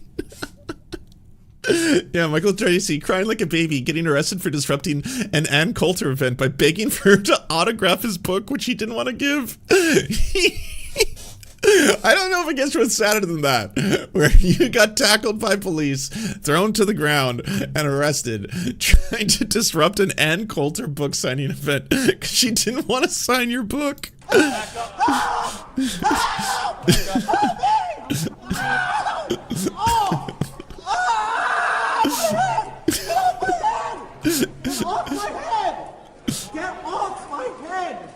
Now, obviously, I am against police brutality. Fuck the police. I'm not here to endorse what they're doing here. That I'm going to be remaining constant on that. Okay, I'm simply laughing because of Michael Tracy's very strange response to this incident. But I think Michael Tracy was also the person that was trying to push that he was physically assaulted by Democrats simply for brushing along the side of her. So it's pretty funny for someone who has that kind of an attitude towards this kind of shit to be this outrageous. Step back, please. Step back, please. I'm back. Definitely not laughing. Yeah, no, this is certainly an overuse of force by the police against one Michael Tracy. And so, yeah, he was kicked out of the event for, again, trying to grill survivors of human trafficking and child rape. Tracy said he wanted to wait his turn to ask a, quote, pertinent question to Bradley Edwards. Edwards, the lawyer, was one of the main legal antagonists of Epstein and represented several of his reported victims, including Virginia Giuffre. Throughout the press conference, Virginia Roberts Giuffre was being spoken of as this truth-telling martyr, as though she had unblemished records of credibility. Tracy said. She was the only one who actually spawned, in large part, the initial theory that Epstein orchestrated a massive pedophile ring and enforced it through a blackmail operation which ensnared prominent people. So once again, victim blaming, trying to say that she was just doing it to get money. Giuffre 5 years ago claimed that Epstein trafficked her to Alan Dershowitz, Epstein's lawyer. She withdrew the claim 2 years later, admitting she made a mistake in identifying him as an abuser. Dershowitz has completely denied any wrongdoing. Gathering called for the DOJ to release all the Epstein files. Participants at the news conference called for the Department of Justice to release all the government files related to the investigation, and that anyone complicit be held accountable. Earlier this week, the GOP Oversight Committee released over 33,000 documents related to Epstein after it was subpoenaed by the Justice Department. This came despite President Trump continuing to be dismissive of the pressure to release the files. It reminds me a little of the John F. Kennedy situation. Trump said, "We gave them everything over and over again, and nobody was ever satisfied." You keep releasing these things that are so redacted and then being like, I'm surprised that anyone is questioning whether or not this was, revelatory. This was a new TV public service announcement that was produced, made with several survivors of Epstein. Content warning, it's quite heavy in that they talk about some of the things that they experienced.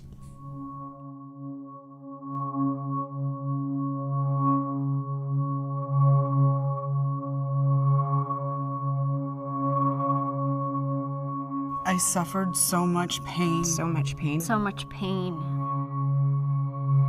I suffered so much pain.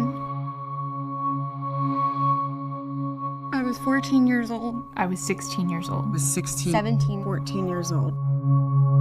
This is me. This was me. This is me when I met Jeffrey Epstein. This is me when I met Jeffrey Epstein.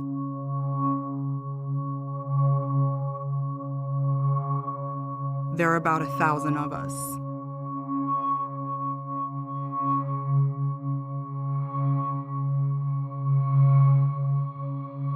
It's time to bring the secrets out of the shadows. It's time to shine a light into the darkness.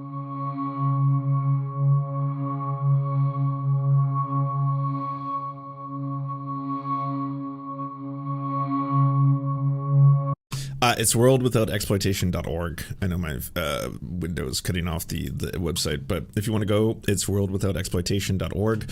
But again, absolute unbelievable amount of courage that all the women are showing and making this and continuing to talk about this issue, despite the fact that there are, complete freaks like Michael Tracy trying to downplay the severity of what happened. It's absolutely disgusting. Someone else that just popped out of nowhere was Richard Hanania. And Richard Hanania, unfortunately, happens to be a reformed Nazi, ex-white supremacist, who is now a centrist Dem and a lib, and for some reason has been pretty well embraced by a lot of figures on the center. I've seen a lot of people randomly quote tweet Richard Hanania, where I'm always just like, ew, what the fuck? Do you not know who that is? And for a while, he's had a lot of success rebranding himself. It's not often, that like full blown, race and IQ style racists like him actually manage to successfully rebrand like this. But he has one of the fastest rising Substacks on Substack right now, and is consistently putting out things that a lot of people, especially in the center and the libs, have been using and quote tweeting and supporting. And he had a breaking point, and that was a lot of people being disgusted at the idea of grown men being attracted to 16, 17-year-olds, and started to, I guess, like, maybe you can take, the Nazi out of the pedophile group, but you can't take the pedophile out of the Nazi. That might be an example of what we're seeing here, because over the weekend he got like real mad and was just mad tweeting about the ideas of things like this. When I was 15, I had a crush on Jeffrey Epstein. Not even joking. Of course you're not. A lot of women are saying this, and we're afraid to talk about it. I'm not. What are you saying, Richard? Like, that doesn't matter. The onus is on adults not to rape kids. It's as simple as. It doesn't matter if there's a kid who says, yeah, I was attracted to an adult. Okay, you're the adult. You're not supposed to rape the child. It's as simple as. Weird thing to post, though. Welcome to the modern right, a party whose prime directive is finding ways to loosen all restrictions and stigma around sexually abusing minors. I love this, because this is also what stupid people on the right say about the left. Pedophile hysteria is the ultimate horseshoe theory position, where the dumbest people on both sides come together. And then we got Anthony Fantano popping up.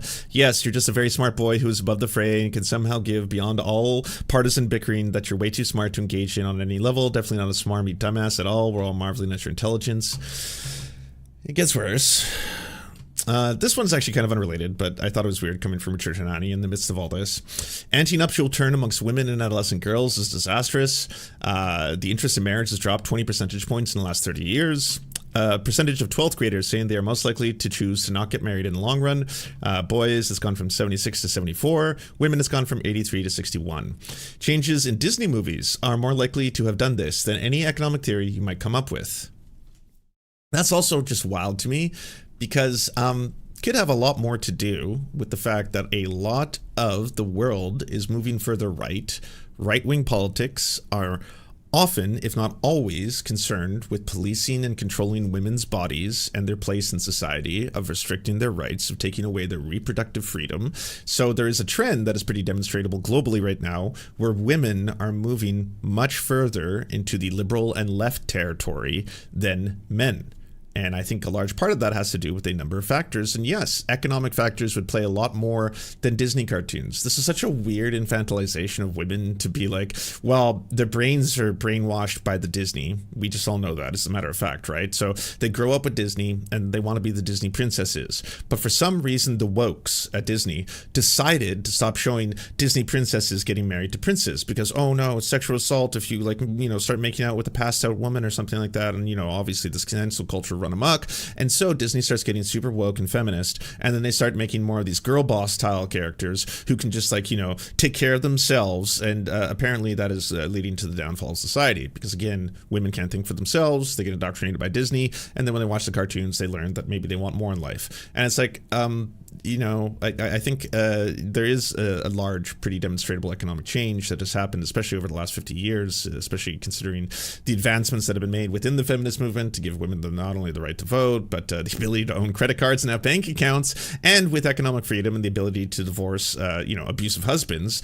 It's also come with a pattern that's happening very, very demonstrably now, where more women are getting into college and attending and completing college than men. More men are dropping out of college than women, and that's obviously a thing that I'm going to spend more time talking about, in terms of there has to be something that has been done about the fact that there is a problem happening to men as well.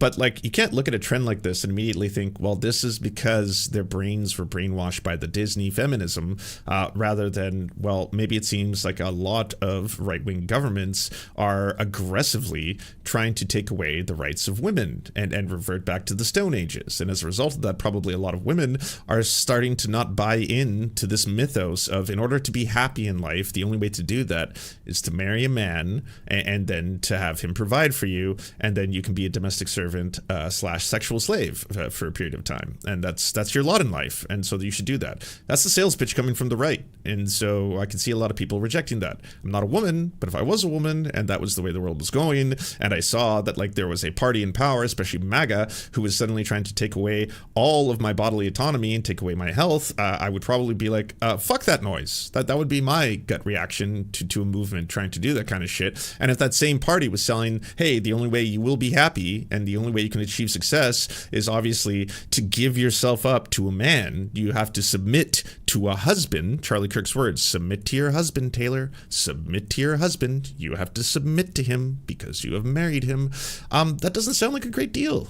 I gotta be honest. Again, I'm just saying that as a dude. If I was a woman and I was hearing all that, I'd probably be like, yeah, that's kind of fucked. I'm not liking the sales pitch. It seems to be getting worse and worse.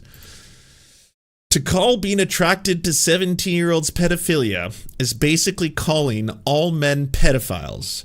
It's like saying all white people are racist on account of society they were born into. Reject all forms of bigotry. I'm going to be honest, I'm fine being bigoted towards pedophiles. I think it's the most acceptable form of bigotry, actually. Fuck this noise. How old is Richard Hanania? He's got to be pushing 60, all right? He looks like a fucking haunted ventriloquist doll. He's such an unpleasant human being to look at. I can't imagine at this point in time it's any way appropriate for you to be attracted to a 19-year-old, let alone a fucking 17-year-old. Jesus Christ. This is where, the Nazis always fucking love to position themselves. Nick Fuentes has so many dialogues where he's just like, what's with the magical number, right? He's just like, all of a sudden, you turn at midnight, the clock turns, and you're 18, suddenly being attracted to that woman, you're not a pedophile, but an hour before, you were a pedophile because you were just adults should stay away from trying to have sex with teenagers. Can we say that? Can that just be like a broad stroke rule, right? Like adults should not be trying to have sex with teenagers and just leave them alone. Why do you got to play the numbers game? Why you got to be like, well, in certain states, actually, it's only 16 as the age of consent. In parts of Europe, I'll have you know that you can actually have sexual encounters with 15-year-olds and it's not illegal. So, I mean, I think that we're just kind of draconian in the way that we don't allow it. And all of a sudden, someone becomes a pedophile the second someone is just like a couple hours before 18. And it's like, no. I mean, fucking Jesus Christ. A lot of the people who are these pedophiles happen to be people who are consistently, seemingly, trying to have sex with teenagers. Like, what the fuck is wrong with people? From Megyn Kelly to Richard Hanania, seeing all this stuff come out has been very, very depressing. 17-year-olds are not adults in any meaningful way and don't even look like adults. You're repulsive. I also found a clip. I don't know if it's attached to this one. No, maybe it's on another one. Oh, yeah, here's where it is. To redefine pedophile to being attracted to anyone under 18 is the same as wokes defining racist to mean not a far leftist. It's a definition that is specifically designed to make people irrational and engage in a moral panic. It has no other purpose. I think we're doing that same shit again, right? That whole... You've all seen the stand-up routine, right? Where it's like, there's actually a difference between a hebophile and a febophile and a pedophile. One is when you're attracted to this age range, the other is this age range and this age range. But I think the reason we don't make a distinction between all of them, because it's really hard to make that distinction without sounding like a pedophile. And it's like, yeah, it's a distinction without a difference, right? You're all just trying to fuck kids. You're trying to fuck teenagers. You're trying to fuck... when people are like, well, he wasn't attracted to 4-year-olds. He wasn't attracted to babies. All right, there's a huge difference between being attracted to a 4-year-old and being attracted to a 14-year-old, I'll have you know. And I'm just like, jail, all of you, prison. What the fuck is wrong with you? Please, for the love of fuck, leave them alone. It should really just be that simple, okay? And like, in what world, like, you know, maybe it's because I'm old, but like, you know, 20-year-olds look very young to me, and that's perfectly legal, I'll have you know. I have a legal right to be attracted to a 20-year-old, but like, they'll freak out about that kind of shit, and I'm like, I'm not even like trying to be like, you have to be more age appropriate, sir, all right? I am going to clutch my pearls and say that you are in a relationship with a woman who is 8 years younger than you. You're a pedophile. No, okay? If you are a 40-year-old and you're dating a 32-year-old, no one's going to say anything about that, right? It gets kind of weird, though, when you start getting into, is it okay for a 30-year-old to date a 17-year-old if she will be legal in a day? Yes, it seems really strange because she's in high school. Come on, do you remember being in high school? Do you remember, like, isn't it fucked up that an adult might be trying to take advantage of you sexually? That's kind of why a lot of these laws are put in place. It's very strange. Like, come on. No one is saying that if someone is, like, in their mid-20s and you're like, oh, that person's hot, pedophile. And it's like, no. But if you're saying that we should be lowering the bar constantly and that all men are attracted to 17-year-olds, yeah, that's fucking weird. That's weird. This is some creepy ass shit. And dare I say, pedo. He also posted this, which was really fucked up. Much respect for this guy for willing to bite the bullet and say he'll support rape to preserve the species. Agree or not, brave position. For instance, if I was the president of the United States, why wouldn't I want to have some type of push towards women to try to get married younger, to try to have families younger so that I could bring that birth rate up? If you could save the human species by simply changing around policies, wouldn't you try to do that? Not necessarily. Like, what would be an example of you not doing that? So let's say you have a civilization of 5 people, and I don't think it'd be ethical necessarily to force those women to get pregnant if they don't want to by forcing the men to essay those women in order to keep your population going. So I would, across the board, say that that's wrong. Even if it prolongs the human species, I don't think women should be forced to give children even if they it would don't only want be to. for a short amount of time. 100%. Right, so then the human species goes extinct. Yes. So I'll concede on the essay one and just say, okay, fine, for the sake of argument, we'll let this one go. So, not for the sake of argument, what would you actually say? Well, I would say that you have a greater obligation To essay the women. If the opposition would mean global extinction, I still think that they would prefer to do so. And if they didn't, if those 3 women on this island said, I would rather the meteor hit us, or I'd rather we die out than these men essay me. The question isn't their preferences. The question would be the preferences of everybody in front of that. You would like... Yeah, the rapists. It's not what the women want, it's what the rapists want. And the rapists are trying to preserve the human race, in my hypothetical that I've definitely not thought about before. I remember when there was all these right-wingers that were like trying, and they were melting down over the fact that like they couldn't convince ChatGPT or Grok or one of the many AI systems to agree to say the N-word to save the human race. And they were trying to like non-stop, like Ben Shapiro and all of them were doing these hypotheticals and just being like, there's a nuclear bomb that is going to be detonated unless you type out the N-word right now with the hard R. I want to see you do it. You have to do it to save the human race. And the chatbots still, they weren't getting past their security. And then they were all getting really mad about that. Then they were all talking about the hypothetical. And then they were all like, come on, like you got to admit though that it's really important, right? Like it's totally fine for us to say the N-word if it saved the human race. And then it's like, you could just admit you want to say the end. Why are you doing this song and dance? Why are you going to these extremes? It's so transparent. In this case, it really sounds like you want to justify rape, that it shouldn't be a decision the woman gets to make. And you're like, well, normally, I suppose I would confer with you because what I'm saying is tantamount to crime. But in this hypothetical scenario, I suppose, if we were on an island and they didn't want it, I suppose we would have to sexually assault them for the benefit of the human race, right? So it's just something that would have to happen, unfortunately, for the human species. Speaking of being subhuman, this is Richard Hanania, for anyone who doesn't know, by the way. A prominent conservative writer, lionized by Silicon Valley billionaires, and a U.S. senator, used the pen name for years to write for white supremacist publications and was a formative voice during the rise of the racist alt-right, according to a new investigation. Richard Hanania, a visiting scholar at the University of Texas, used the pen name Richard Host in the early 2010s to write articles where he identified himself as a, quote, race realist. He expressed support for eugenics and the forced sterilization of, quote, low IQ people who he argued were most often black. He opposed miscegenation and race mixing, and once, while arguing that black people cannot govern themselves, he cited the neo-Nazi author of the Turner Diaries, the infamous novel that celebrates a future race war.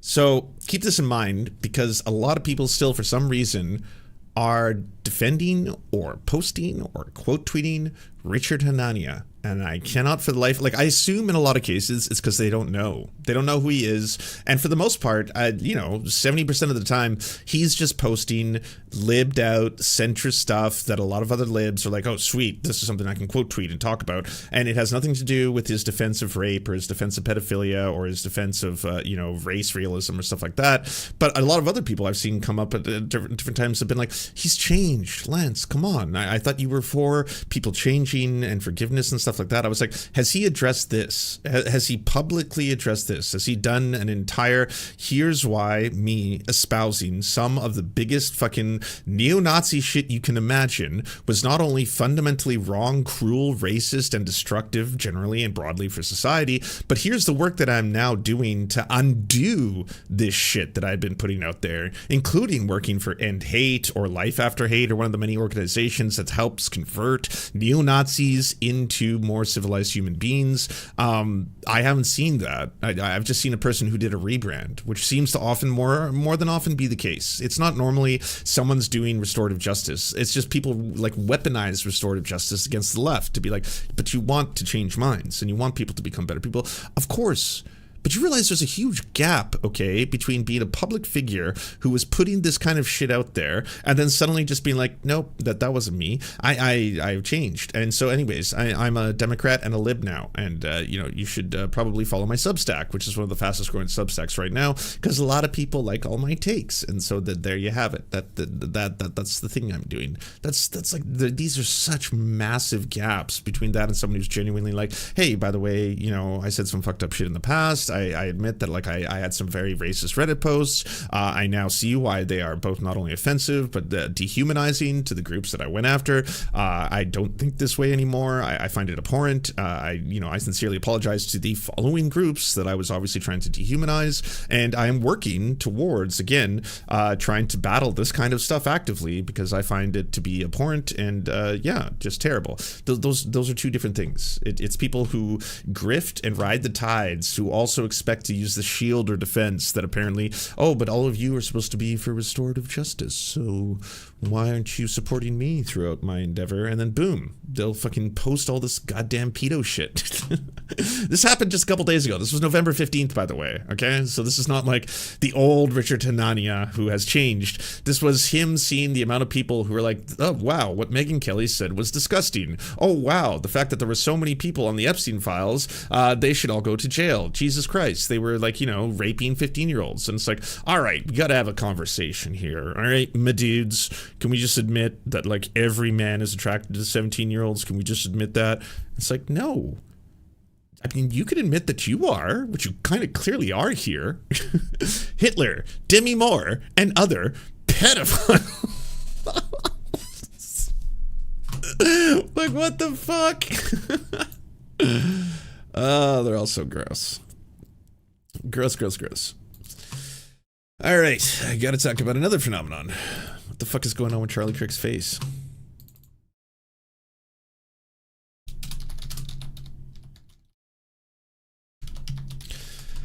This one, I wanted to talk about, but I wanted to wait until someone made a video on it. I don't know anything about this guy. If he's shitty, then yeah, my bad. But just so you all know, I mean, he's wearing an Obey shirt. He must be on some level pretty decent. Either way, have all of you been on the internet recently and noticed the amount of fucking Charlie Kirk face swaps?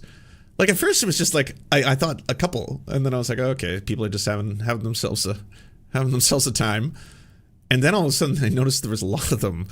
And now there are so many of them that they are like polluting the servers on X, on Threads. Like it's called Kirkification. People are Kirkifying everything and using it. There's times when it makes no sense. It's got to be one of the wildest. It's like the most popular internet trend, I would say right now. The most popular meme that's going down right now. But someone will just post a picture of something. It can be a completely unrelated story. It has nothing to do with Charlie Kirk. And then someone just reposts a picture of their same story, but their face is swapped to Charlie Kirk. And they keep doing it. And they do it over and over and over again. And now I've seen every variant of Charlie Kirk you could possibly imagine.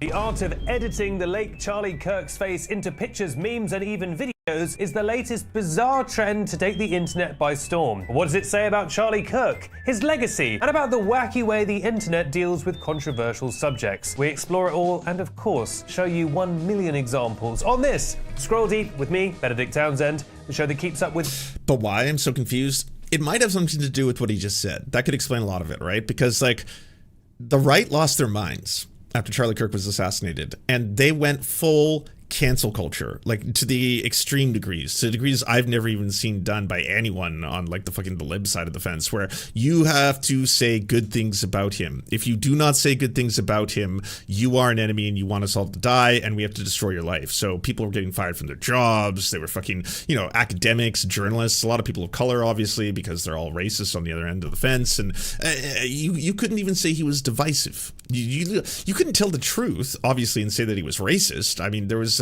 2 indigenous MPs here, or MLAs here in Canada. One of them made a statement. Charlie Kirk was racist and divisive. She said that. And she got so many death threats, so much pressure to like resign. Her office was firebombed here in Canada for her comments about a podcaster in America. Like that's how intense everything was getting. You know, there was multiple cases of people just being fired from their jobs for simply, again, saying things like he was divisive, or posting his quotes, or posting videos of him. Like, it was such a dangerous time for a little while that everyone was like, Jesus Christ. If you watch the left-wing YouTube videos from that era, you'll see the vast majority of them spend at least like 5 minutes or more doing a preface, being like, I just want to say that I do not condone violence. I would never advocate for someone to murder Charlie Kirk or his family. I do not think it's a good thing that children lost their father. And like, they have to do all of this preamble before they add the but. But I'm also not going to lie that he wasn't a white supremacist, and here's why he was a white supremacist, and here's all the things he said. But you had to do that, because if not, you were worried about your entire channel getting taken down for even talking about this stuff. So because there was so much thought police over the idea of even mentioning Charlie Kirk as anything other than a patron saint, I think the backlash to that on the internet became Kirkification. Became, this is a bit of a taboo, so I'm just going to switch out and face swap this with Charlie Kirk's face. And at first you started seeing it in the most strange of places, right? They were like Kirkifying, like, Nicki Minaj pictures, and they were doing music videos, and they were doing all kinds of stuff. And now it's just like, it's everything. It's like, again, there are so many Kirkifications on the internet. It's just mind-blowing. Internet nonsense, so you don't have to. And stay tuned for another reading from our smut romantasy book, A Kingdom of Thorn and Arse. Nice, contrast with the subject matter. Charlie Kirk was killed on the 10th of September. Imagine if there's someone watching this going, what? Becoming a rallying cry for MAGA Republicans and causing people to briefly lose their mind and start doing cancel culture again to anyone who made a joke about Charlie. Do you remember, like, people got fired for making jokes on the internet? Now, 2 months later, almost to the day, the internet is perfectly happily placing Charlie Kirk's face over Dream's face reveal, and Kirk seems to have just become a meme. It's an interesting insight into how both the internet works, but also I think how the nihilistic right-wing MAGA brain works. But let's start at the beginning. Where did Kirkification come from? Well, it officially began on the 23rd of September 2025, 13 days after he was killed, when ex-user Wap Zara posted a face-swapped Charlie Kirk onto a gif of I Show Speed. I Show Speed? Speed. I was trying to say I Show Speed smiling. I Show Speed smiling on the seashore. Onto a gif of I Show Speed smiling, trying not to laugh, and it quickly went viral, spread. I think people were attracted to how, like, transgressive and forbidden it felt, because people on the internet will always gravitate towards something that's taboo or not allowed, and briefly we were not allowed to make jokes about Charlie Kirk. And to be clear, by the way, I don't think we should mock his quite horrible death. I didn't mock it at the time. I don't think we should do that. I'm just saying it's kind of wild that people were like, let's be respectful, and then immediately those same people were kind of like, nah, look at him, he's a chipmunk now. So what's caused this shift in mood? Well, when Kirk was killed, it was global news. People started hailing him as some hero, some guy who was just having a debate. There was a funeral that was more like a kind of indoor fireworks display, and it was very much hammered home by MAGA that this was not funny and not a joke, and now you've awoken the wolf, you've awoken the Viking, and civil war is coming. That's how people were tweeting. People were like, we were being nice before, but now... No, it hasn't changed, by the way. I'm still seeing fucking the Matt Walshes of the internet be like, they have come after our family. They tried to kill Trump. They tried to kill them. They tried to kill me. They killed Charlie Kirk. We will not forget. We will not surrender. And I was like, okay, fucking Roman gladiator. Like, everyone starts like posting like Sephiroth after a certain point. Like that fucking racist Zionist, what is it, VTuber, Nux Taku, is that his name? The pedo guy, he has been posting shit like that. I was like, you're an Israeli Canadian.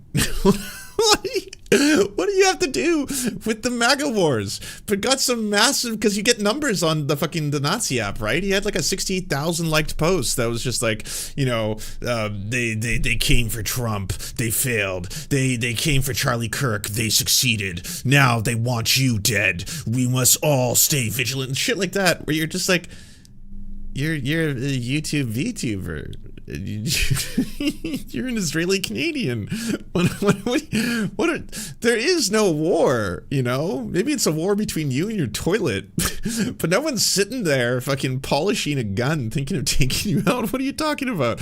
Every one of you has the biggest persecution complex, and this has been a way for you all to accelerate it. And it's so wild because, like, the people you are targeting, they have been the actual victims of violence, right? The LGBTQ plus community has been dealing with non-stop fucking violence from all of the groomer and gay panic shit that they have been pushing non-stop. You're all groomers, you're all pedophiles, you're all groomers, you're all pedophiles. People were showing up to fucking book readings in libraries with kill your local pedophile shirts. People were shooting up nightclubs and doing mass massacres. A woman outside of a store in the US got shot dead simply because she was a straight person who had a pride flag as an ally. There was real world violence being enacted. Bomb threats to fucking children's hospitals, doctors, nurses, principals, teachers, all getting death and bomb threats, getting fired. They were having to clear out multiple children's hospitals because of the amount of shit that was going down.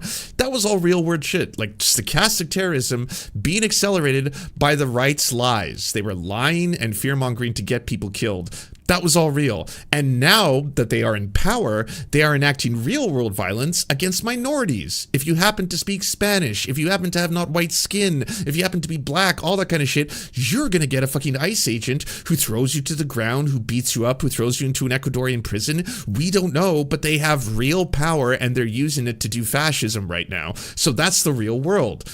And the people who are on the other beneficial side of that are sitting there being like, they want us dead. They're coming for us. They're coming for you. They will kill us all. The people in most of these assassination attempts, by the way, have been right-wingers. The one through thread is a lot of them come from gun-loving families. A lot of them come from right-wing families. A lot of them come from religious families, families of cops, of preachers, of Republicans. That seems to be a through thread, but obviously it's just like, but they're all furries and they're all trans and they want us dead. They will kill us all. We must stay vigilant. We must remember his name. I will never forget. And all this bullshit. It's like the most, like, Matt Walsh could not be an example of a more privileged piece of shit, rich ass, and then just acting like a constant fearmonger, trying to get everyone terrified at home. Like, hey, by the way, you have to know that you could be killed at any moment by one of these lefty, radical Antifa super soldiers. They're coming for you. They will shoot you on sight the second they know that you're white or straight. They are trying to kill the cis, the straight, the white. It's like, no, they're not. Like, you have a better chance of being shot by some fucking gun nut in the US than you do by Antifa. But like, what are we doing here? Clock strikes 12. Midnight arrives. We won't be nice because Charlie has died. And, you know, they were super serious about that. And anyway, now Charlie is Astro World. So, okay. I think Kash Patel was like, see you in Valhalla, brother. And it's like, I thought you guys were Christian. I thought being Christian was your whole thing. He's not going to be in Valhalla. Now, who is doing this? The assumption might be that this is the damn demon rats. It's the damn satanic leftists who are doing this. And no doubt that some of them are. There's also no doubt that a lot of right-wingers are doing this too. And it's the kind of mindset of MAGA that you're basically not allowed to get offended, even though these people are the most easily offended people in the world. But, you know, comedy is legal. Thanks, Elon. Elon made comedy legal again. And if you say that something isn't funny, then you're lame and weak. So they have to play along. It's like when JD Vance became a meme, and then he went as the meme for Halloween, and he was like, this is very funny. I'm definitely not mad about it. Like, everyone is that face with the mask that they're crying behind. Because basically, MAGA has established this reality where nothing is forbidden and everything is permitted. Case in point, there was a group of New York young Republicans who had their group chat leaked,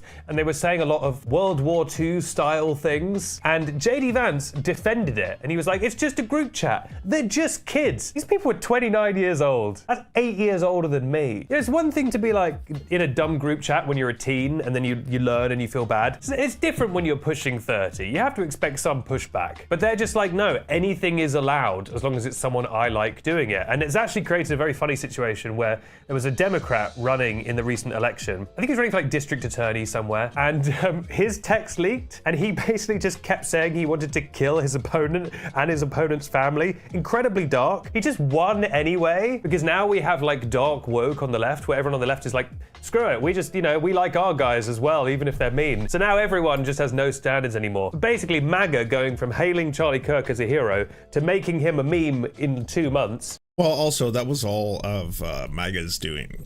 It was the far right's doing. The strategy of when they go low, we go high doesn't work when you're fighting Nazis.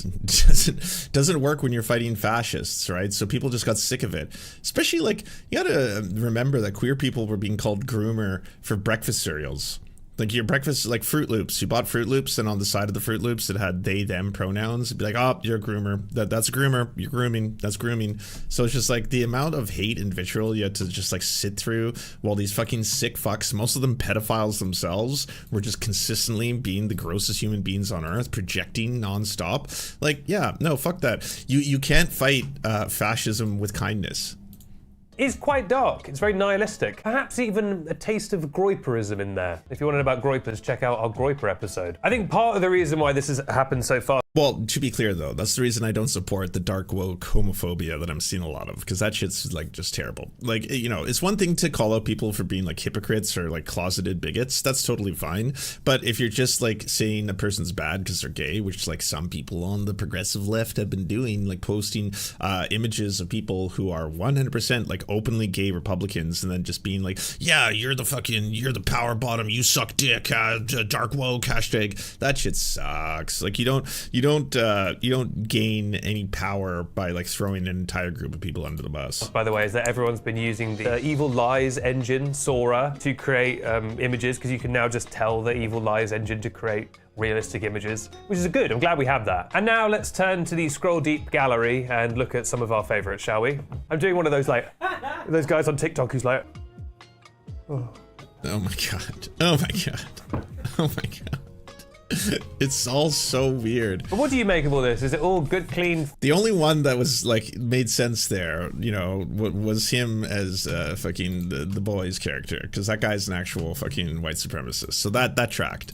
Fun? Do you think it is quite disrespectful? Do you think it's what Charlie would have wanted? I would guess no. Do you think it will be painful for his wife, Erica Homelander, Kirk, thank you. who's having an interesting time? I can't be mean about her. Look, people grieve in different ways. Let me know your thoughts in the comments down below. But now we come to everyone's favorite segment, a reading from the Scroll Deep official romantasy book. We still haven't actually got a book yet. I think of that as a dirtbag left. My interpretation of dark woke is just not playing nice with bigots. It has its failings, right? Like dirtbag left is one thing, and then yeah, don't fucking, you know, not being nice to fascists or pedophiles, absolutely go as hard on them as you can, but I just say do it without throwing other groups under the bus, right? Like there was this trend at first where a lot of people were just trying to be like, they were doing like, you know, transvestigations of their own and being like, this person is you know, it's an ugly woman, so they must be trans.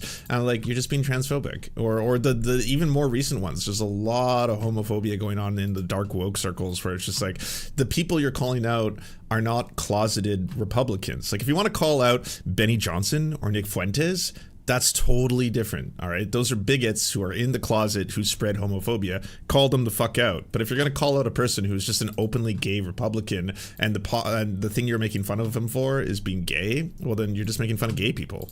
But it's now time for a reading from A Kingdom of Thorn and Arse. We have actually named our lead character now. Her name is Eluine. Yeah, I have no idea about what this is. I just wanted to learn about the Charlie Kirk stuff. Weird trend, though. Bizarre ass shit. All right, I want to take a quick look at Ukulele Lady. She's back.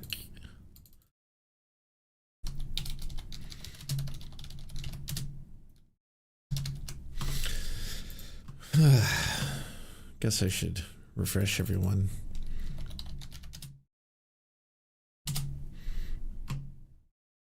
All over the world. So if you don't remember Colleen Ballinger, she was one of the most famous child entertainers in the entire world. She had deals with Nickelodeon. She was appearing at the Teen Choice Awards. Next to Miss Rachel, she was probably the second most famous child entertainer YouTuber.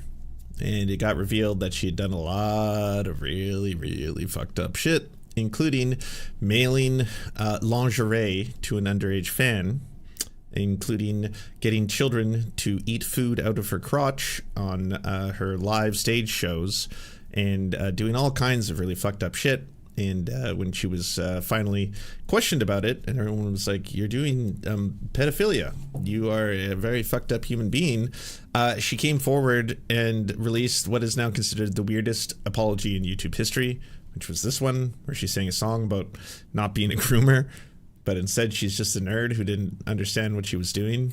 I hope that you'll be willing to listen. Here we go. Many years ago, I used to message my fans, but not in a creepy way like a lot of you are trying to suggest. It was more of a loser kind of way, where I was just trying to be besties with everybody. It's kind of like when you go to like a family gathering, you know, and there's a weird aunt there who keeps coming up to you and going like, hey girl, what's the tea? And you're like, ugh. That was me, but in group chats with my fans. It was weird. I've been sharing my life online for over 15 years. Still can't believe she wrote a pedophile song. Like, it's the Frank Reynolds skit, you know? Like, we gotta write a song about how I don't diddle kids, all right? I don't diddle kids, something like that. Nothing will make people think more that you diddle kids than if you sing a song about how you don't diddle kids. What's wrong with you? And I totally forgot about the DMs. That one's really fucked up too. She was in a group chat with a lot of people, some of whom were underage, and she was asking them sexual questions, which of course is a huge red flag. What the fuck is wrong with you? So no, it's not just a weird creepy aunt, it's a pedo aunt that a lot of people should stay the fuck away from. I've poured my heart out to you, and because of that I feel like I'm talking to my friends. But in the beginning of my career, I didn't really understand that maybe there should be some boundaries there. There were times in the DMs when I would overshare details of my life, which was really weird of me. I haven't done that for years, you see, because I changed my behavior and I took accountability. But that's not very interesting, is it? So let's go on the toxic gossip train. No, she's not a bad singer. It's like, it's a very catchy like commercial jingle, you know? Like if she was selling Arby's, that would make more sense than whatever the fuck this is. But boy oh boy, did it ever become a meme. The locomotive's fueled with hateful accusations. The toxic gossip train steamroll over someone's reputation. Toxic gossip train. Hop on board but close your eyes, otherwise you'll realize that the train is made of lies, and that person you despise maybe didn't deserve to die, but hey, at least you're having fun. Yeah, there's no apology here. It's basically like, you all misinterpreted me. I'm not a pedophile. I'm just a weirdo who didn't understand boundaries because I was treating a lot of my, you know, kid fans and kid audience members and people who were working with me like adults. And maybe I acted inappropriately, but I changed who I was, and I don't do that anymore. And so all of you are just jumping on a bandwagon to try and cancel me, and that's not fair. And maybe you should look at yourselves more than me. And that's basically the crux of the song. Well, I won't let you have to hear the whole fucking 10 minutes of this thing. But it's so bad. Anyway, she really dropped from the public eye in terms of like, she wasn't doing any big projects anymore. Obviously, like Nickelodeon was like, we're never fucking working with you again. And then now recently came on this podcast I've never heard of called Tea Time to talk about all the fucked up shit she did. Now, I just want to make everyone know, she didn't actually stop producing content. She just stopped producing that weird child content that she was doing, but she started doing full daily blogs and, you know, lifestyle shit vlogs, I think they're called. And didn't address any of it. Like, you know, basically went from toxic gossip train to everyone being like, holy fuck, I had no idea who you were, and now I know you was one of the, like, the most notorious child entertaining pedos. And now she went from that to basically just doing like lifestyle vlogs and stuff like that. But this is the first time she's ever come forward on to a guest appearance to talk about all the fucked up shit she did. They'd say, oh, I don't like how you pronounced this word, and so I'd mess up how I pronounce words more moving forward. I've tried to egg on the comments a little bit in the beginning because I thought it was funny that people thought it was a real character. It sounds like you were doing it sounds like you were doing performance art and having the audience inform you of where to go next, knowing that a little tinge of under the note is very appealing at times, right? And that's how you kind of gained your following, by just a little bit of irritation to where people could hate and could love at the same time. Right. Yeah, I think the appeal in the beginning was that people couldn't tell if it was real or not. And then when people figured out that it wasn't real, they felt like they were in on a joke or something. They were in on it, and that was fun for them. And, you know, like I said in the beginning, it was an older audience for the first few years of my career, and I was doing a lot of nightclubs and stuff like that. Like, how old do you think? I just graduated college, so there were people my age, but it was the gay theater community. It was like a lot of like older gay men that would like come to my shows, and so, you know, my comedy was it was crass and over the top and whatever, but they liked that they were in on this joke. And Miranda was a lot more subtle at the beginning too. You know, over time it became this like really dramatic, more cartoony, like intense character, but like in the beginning it was much more subtle. And over time, as people commented what they did and didn't like, I would do things more. So in the beginning, people I think were drawn to the fact of, is this an actor or not? And then once they figured that out, and then the audience kind of grew and changed over the years, the appeal shifted, because I noticed people started coming to the shows and saying that they were inspired by the character, and they were inspired by her resilience, and that she didn't care what haters said about her, and she didn't care that people were bullying her. She still just was her true authentic self and was confident no matter what anyone said. And so, and that was never my intention, but it was a cool thing to watch happen, that all of a sudden people were inspired. And this was still live, right? This was not on YouTube yet. Well, it was on YouTube. It was both. So I had YouTube, and I used YouTube as a way to promote the live shows. So online it was a very jarring experience. And first, I think I should say, you know, when my audience kind of grew, and it went from this older audience to, you know, it spread, and there was now a lot more teens watching me. I didn't adjust my comedy very much, because I was like, well, they found me doing this, so this is what they like and this is what I like, so I'm going to keep doing the comedy that I like. And I did adjust it a little bit over time. But one thing that I didn't do, and I should have been much more careful about, is I didn't adjust my interactions with my fans. And that's something I regret a lot because, like I said earlier, the difference between me and a mainstream celebrity, at least in the beginning, was that I was attainable and look, she'll talk to us, she'll interact with us, and she's talking to us from her living room, she'll talk about anything. And she's so open and she'll talk one-on-one with us. She meets us in person at her shows and whatnot, and we know her, and I didn't think about that when I was interacting with my fans, I didn't think about a power dynamic that could have been there. I didn't think about a parasocial relationship.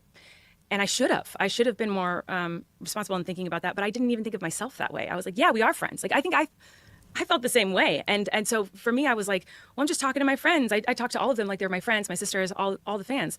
And I definitely should have been more careful with the way I was joking with them and the things I was saying to them. Do you feel like not having a team earlier in your career hindered you from making better decisions? I definitely wish I had someone to give me advice. I was with that group of like the first YouTubers that kind of like rose to any sort of stardom or fame, in the beginning. So it's not like there were people before me doing this that I could look to and ask questions about. I sped it up because it's long. And so I don't listen to the I'm not saying life that as an story excuse. part of it. There's plenty of other people who rose to fame who didn't interact with their fans. And but it was something that I felt was an appeal to why people were watching me at all. And I felt such pressure to like make sure I made my fans happy because I wanted to do anything that they wanted, and I wanted to write back to every letter and respond to every message, and whatever they asked for I wanted to give them and do, because they were the reason I had the career that I have. Mm-hmm. If it weren't for them, I wouldn't have the life that I have and the amazing career that I had. And it sounds like everything you were doing online was from a place of trying to please your fans and connect with your fans and not lose them. Yeah, that's pressure. But even with all of that, I wish first that there was someone there to help guide me and say like, hey, this could look bad taken out of context. This could look like, this could make someone uncomfortable. Or, I wish there was someone there to kind of help guide me. But at the same time, I'm also disappointed in myself that I didn't know better because other people did. So why didn't I? So that's something that I've had to work through is like, why didn't I think more about this? Why didn't I think more about, a parasocial relationship? But do you have answers to those questions? I think it all boils down to me just really wanting to make them the people pleasing tendency of like, I want to do this because this will make they're begging. Oh yeah, she did have a Netflix series, Haters Back Off, that ran for 2 seasons. It was also all over, like I said, the Nickelodeon Kid Choice Awards. Like, she was pretty much at the top, as big as you can get from, YouTube crossover to mainstream child entertainer fame before all the grooming accusations came out. You wanted them to their lies, and that's not true. And I was angry about those things, and I wish that I had just paused and listened for a second. There's a lot of things that were said about you. There's been allegations of grooming. Mm-hmm. Behavior, or how do you what do you think they're talking about? That one is that's the one that got me the hardest. When that allegation came up, that's when I was out. I was done because that was devastating and shocking. It was very shocking because I know that my intention and my actions have never been fueled with the desire to manipulate or groom anybody ever. That has never been something I have done or will ever do. And it's a very serious accusation. Very serious. Mm-hmm. So when those kind of words started being thrown around, that's when I kind of was, I kind of shut down. And that was devastating to hear. And, you asked, what does that mean to other people? That's why this was a hard thing for me to know how to navigate, because it wasn't about what did she do or what didn't she do. It was more about what was her intention behind some of these actions, I think. And my intention was being decided for me by people talking about it. My intention wasn't to hurt or do anything negative ever. Now, that doesn't mean that people weren't hurt. Right. And that's the part that I wish I had paid more attention to. So you were accidentally I obviously grooming? didn't handle the situation the way that I should have. And it's really embarrassing. I wish that I could handle it a lot differently than I did. When you say that, are you talking about like the apology Talking videos? about a musical instrument that I should have not picked up. Yes, I mean, I should have listened to what people were saying, and I should have... I think people want an apology. I think people want for you to acknowledge the things that happened on stage. I hope that you give that to them. I agree with you. I think that they do want an apology, and I am sorry. And here's the thing: is when you mess up and when you make a mistake and do something wrong, sometimes you got to keep apologizing for it. And you have to say who you're apologizing to, right? Like Adam McIntyre was one of the people, one of the victims, and he's come forward to explain a whole bunch of really messed up stuff that happened between them. She was doing and making him do a ton of unpaid work. She was often sexualizing him in like DMs when he was a minor, asking and saying very inappropriate things to him. I think, I'm not 100% clear on this, but I think he was one of the people who received the lingerie, which is also super fucked up, that she would mail lingerie to an underage fan. You know, it's like the list of shit was so fucking weird. that's what I should have done. Like, and people keep saying it's an apology song. I didn't apologize in that thing. You did not. I did not. You know what? There You are was correct. no You did not sorry in apologize. that. You did not. I was actually laughing. So you know, that was some crazy penmanship. We also, in watching it, I remember one of the things that we talked about was McIntyre explains that Ballinger fans had a Twitter group chat called The Weenies, in which McIntyre was part of and frequently interacted with her as a teenager. One screenshot appears to show Ballinger asking him, "Are you a virgin?" And also, "What's your favorite sex position?" Like, that's being done to a person who was underage at the time. I think he was 14. it felt like you were angry. Yeah, and, I was. and burnt out and just Fed up. Yeah, fed up. I was. Yeah. And it's very clear that I was angry. And that's why I keep saying I wish that I had just paused for a second and listened to my fans, to my supporters. And process. Because while there were things being said about me that weren't true, my people who would support me for so many years that I'm up here saying, like, I just wanted them to be happy. I wanted to make them happy. Well, they wanted an explanation. They wanted to understand what's going on. And they deserved that. And I didn't give it to them. Instead, I was angry and sang a song, and which is crazy. It blew shit up. Yeah. It was crazy. It was. I'm aware. Okay, just letting you know, that was crazy, bro. Absolutely crazy. And I think, when the dust did settle, because I like you were saying, I did want to address it, and I was being told. I got a lot of advice from a lot of people, and the majority of the advice was don't say anything. And I'm sure you know from being in the industry for so long. I tell her all the time, don't say nothing. Right. Don't address it. Don't say anything. It will just make it worse. Don't address it. Don't say anything. It'll just make it worse. But I'm in a different position than a traditional celebrity because people watch me because I was so open and I talked about everything. I mean, I've talked about everything like that. I've been through my mental health and my births and my pregnancies and my journey to fame. So a couple of the other things, I don't know if she'll address them, but there was something called a yoga challenge she would do on stage in front of an audience where she would pull up people. One of them who tells the story was as young as 12 years old, where she would have them lie down, spread their legs wide open, and then start playing fart noises on the speaker that said that traumatized them. Another one, she would put a bag of Cheetos on her crotch and have kids eat out of the bag of Cheetos by reaching into her crotch, stuff like that. This was all done on stage, by the way. This isn't even the gross shit that was happening in the fucking DMs. So, like, it's a lot of stuff. Everything I've been through, I've talked about online very openly. And so, my audience, that was one of the reasons they liked watching me. And so then to suddenly be like, not only am I not going to talk about this, I'm going to sing this song about it. And it was such a choice. It was such a choice. I very much. Such a choice, bro. This is so weird, though. Like, who gives a fuck if she was embarrassed by the fallout? I think everyone was, like, mocking her for that because it was so tone deaf. It's just so ridiculous to be like, you are accused of a whole bunch of fucked up shit towards kids, and then be like, oh, I got this. And then do me a little ukulele song. It's going to be hilarious. Because not only did I not address anything that I wanted to address, not only did I not, dispute the lies that I wanted to dispute. And I just made things worse. It was so bad. So where do you think your mind went during that time that you were so unable, I guess, to have the perspective you have now? Were you trying to save a character? Were you trying to save yourself? Were you trying to... Were you just like completely blacked out in kind anger? Of disconnected from it and you're like, I'm just going to do this because I'm pissed? I feel like it was a little bit of all of it. I mean, it was really overwhelming to, have these words thrown around in connection to me and my name that are really horrible. I mean, that's a horrible thing to be and to be accused of when you know that you are not that, especially because, in my opinion, that's one of the worst things a person can be. It probably is. And so to be accused of that, knowing that I'm not that. Are you speaking of grooming? Grooming. Grooming and in any way harming children. Yeah. Is the opposite of something or someone I am or ever would want to be.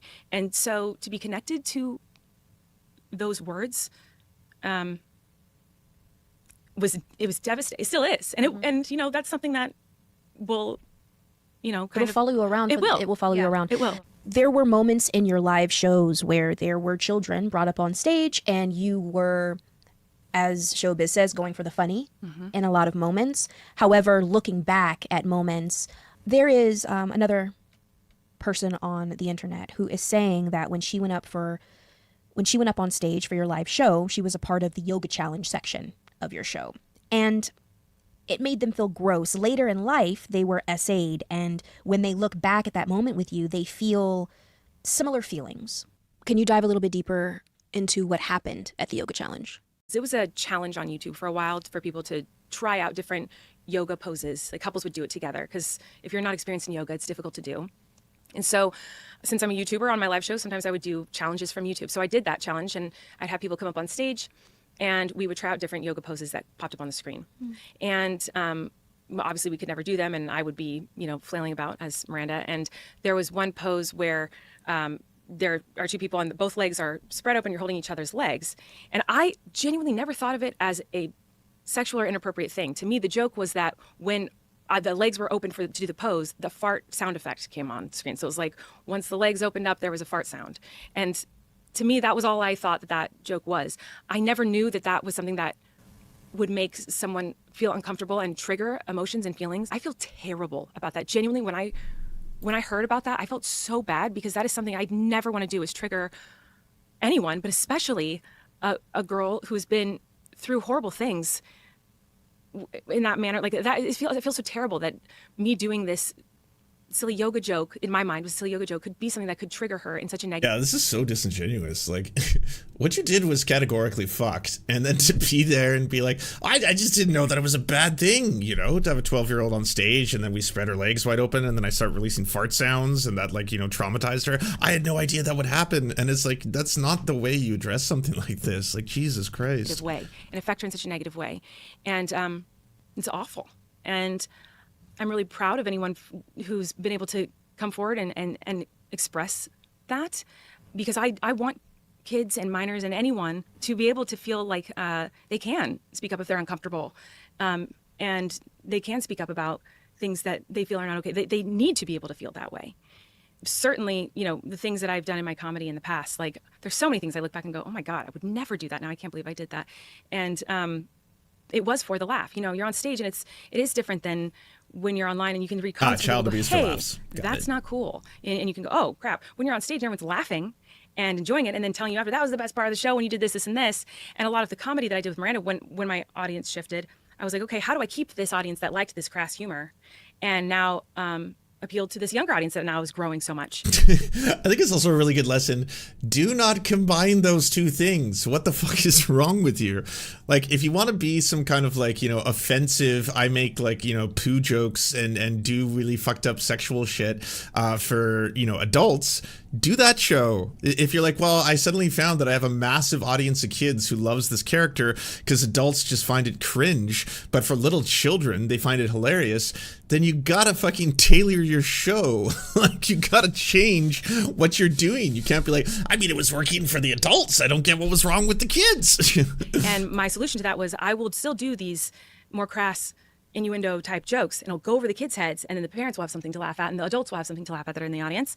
And that was my solution to that. That was you rectifying what was going on stage? Yes. Okay. Yeah, I thought, well, everyone knows that I'm a safe person, and I don't mean anything negative by this. I was like, well, everyone knows this is in jest, and so it's fine for me to do this, because the crass jokes will go over the kids' heads, and the adults will laugh at it, and that is how it seemed to me.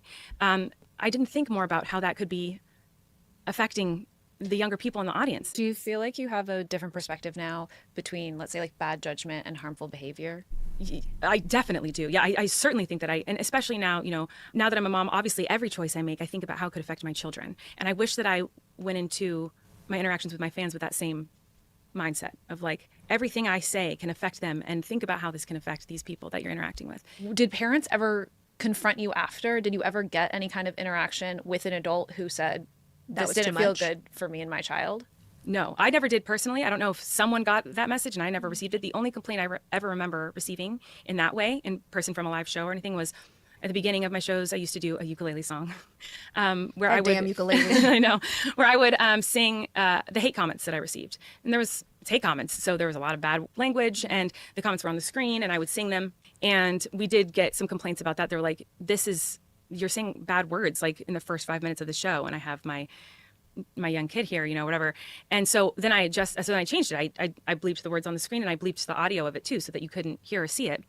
And we also changed on the website everywhere, like, this is a PG-13 show, like, making sure everyone knew that this was not a kid show, because I got that complaint. And so I don't know if we were getting that complaint and it was stopped before it got to me. I still doesn't realize that that's fucked up, though.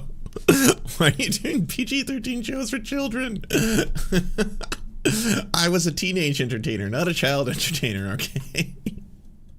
Jesus Christ. Not, but I never received a complaint like that. And in fact, I was usually told, oh my gosh, these jokes that were, they didn't get it, but it was so funny I can't believe, it was always the shock of like, I can't believe you said that. I can't believe you did that. And I was always told that it was all funny, and it was so ridiculous and over the top. And time is interesting. Time is really interesting, because if you go back in time for entertainment, there's been many a comedian, many a entertainer that has done things in their early career that when they look back on, they wish they didn't, because culture changes. While people were laughing with you and quote unquote at you because of the character, it must feel so like two-faced for you, for all these people who were laughing with you, and then all of a sudden have them turn against you. I don't. What a weird thing to talk about. Not that, like, do you think it was at all fucked up? Like, you've brought up one example. Oh, insane. And I got distracted. Now, this is a live show. My apologies for never going and seeing the It's all entire good. thing. No but worries. if you could explain why there is a clip of YouTube of a little boy eating Cheetos out of your pants. Could you explain that for the audience, please? Pulling Cheetos. That makes it sound more egregious. Like he's physically eating out of her pants. He wasn't. He was taking one. Oh, he was taking see? That's how things get twisted. Right. Yeah. So could you explain it, please? Well, I mean, what a crazy thing to hear, that there's a woman on stage and there's a young person taking food out of her pants and eating it on stage. I mean, that's crazy. A lot of the joke with Miranda was that I would say and do things that were inappropriate or had some sort of sexual innuendo to them or something like that, and it went over the character's head. Like, Miranda was not aware that she was saying something that could be taken the wrong way. That was a lot of the jokes that I did as the character. And so, but you were a grown-ass adult playing this character. That's the part of it. Like, you can't just hide behind, well, Miranda, the other personality, didn't know that that was inappropriate. That's part of who she was, okay? So she thinks that it's not, like, in any way sexual, but the audience laughs because they realize it's very sexual for the little boy to be eating food out of my crotch. That's all it was. It was totally not meant to be sexual in any way. Like, Jesus Christ. So in that particular part, she's trying to make a comeback. I don't know if she is. Like, it's wild. I mean, like, first off, you can't just be like, oh yeah, I totally apologize. I do, and that's what you gotta do. You gotta apologize. Like, you're not apologizing to any of the victims here, right? Like, they have names. Adam McIntyre is one of them, and she doesn't, like, address him directly. Otherwise, it's just like, in what world is it, like, in any way, like, oh, I've totally learned from how, the mistakes I did in the past. It was really fucked up that I had a show that originally catered to a mostly adult audience and was very crash, was filled with sexual humor, and people just loved it, I guess, eventually, in a much younger demographic. Adults didn't like it, but eventually I found a huge audience on YouTube because kids love this weird character I invented who just, like, doesn't care what people think and doesn't listen to the haters, but she's a loser and all this kind of stuff. And so, okay, so if you grow a massive kid audience, you have a child show on Netflix, you have, like, deals with Nickelodeon, all this kind of stuff, you're a child entertainer. You gotta just absolutely cut out all the sexual shit. Even if it's like, well, it was a character, though. It wasn't me. I wasn't grooming kids, all right? Miranda wasn't grooming kids either. But Miranda, the character, didn't realize how sexual some things could be. And so we would do things that the audience would know was sexual and was like, whoa. And then they would laugh. But me, as the character, didn't think of it as sexual. And so that's why it was okay. That's fucked. the show that I did, it was probably 8 to 10 years ago that I used to do that bit. Miranda was teaching the audience how to sneak food into the movie theater. And so I stuffed a big bag of cheese balls in my pants. Now, I was wearing layers of clothing because throughout the show, I put more clothes on over my clothes on stage. When I transitioned from me into Miranda, I, in front of everyone, put on more clothes. So I'm wearing lots of layers of clothing, and then there's the cheese balls in a bag and in my pants. And so initially I would bring up a an adult, and I'd start eating the snack as we're quote unquote watching this movie, and then I'd say, do you want a snack? And then they would take a cheese ball from the top of the bag and eat it.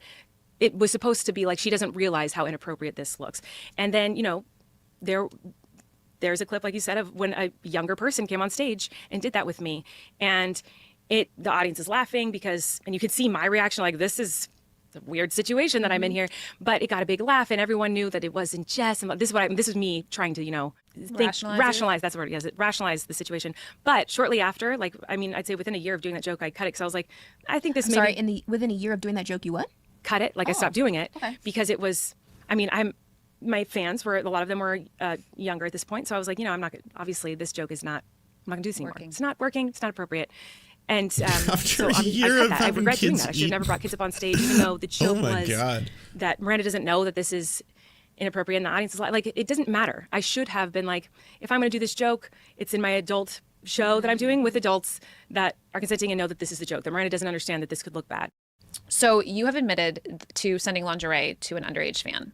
And I know you've talked about this before, but I would like to ask you one more time to address this and kind of what happened and how. Is there other entertainers who have like rap sheets like this where like any one of these on its own, you'd be like, sorry, what the fuck? Like just that, like that alone, right? Never mind the, like, you know, the secret chat group you had with minors called the Weenies, where you were asking them like sex questions about their sex lives and if they were virgins and what their favorite positions were. That alone would have you be like, right, so investigate this woman. She should be going to prison.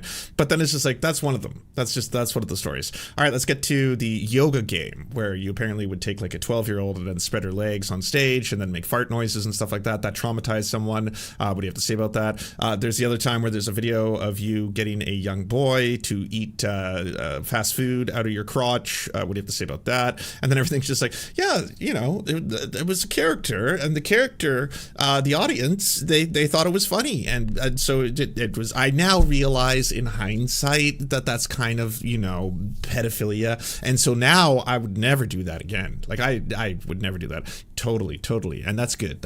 You've changed. All right. So next one. What about the time that you sent your own lingerie to a underage fan? Right.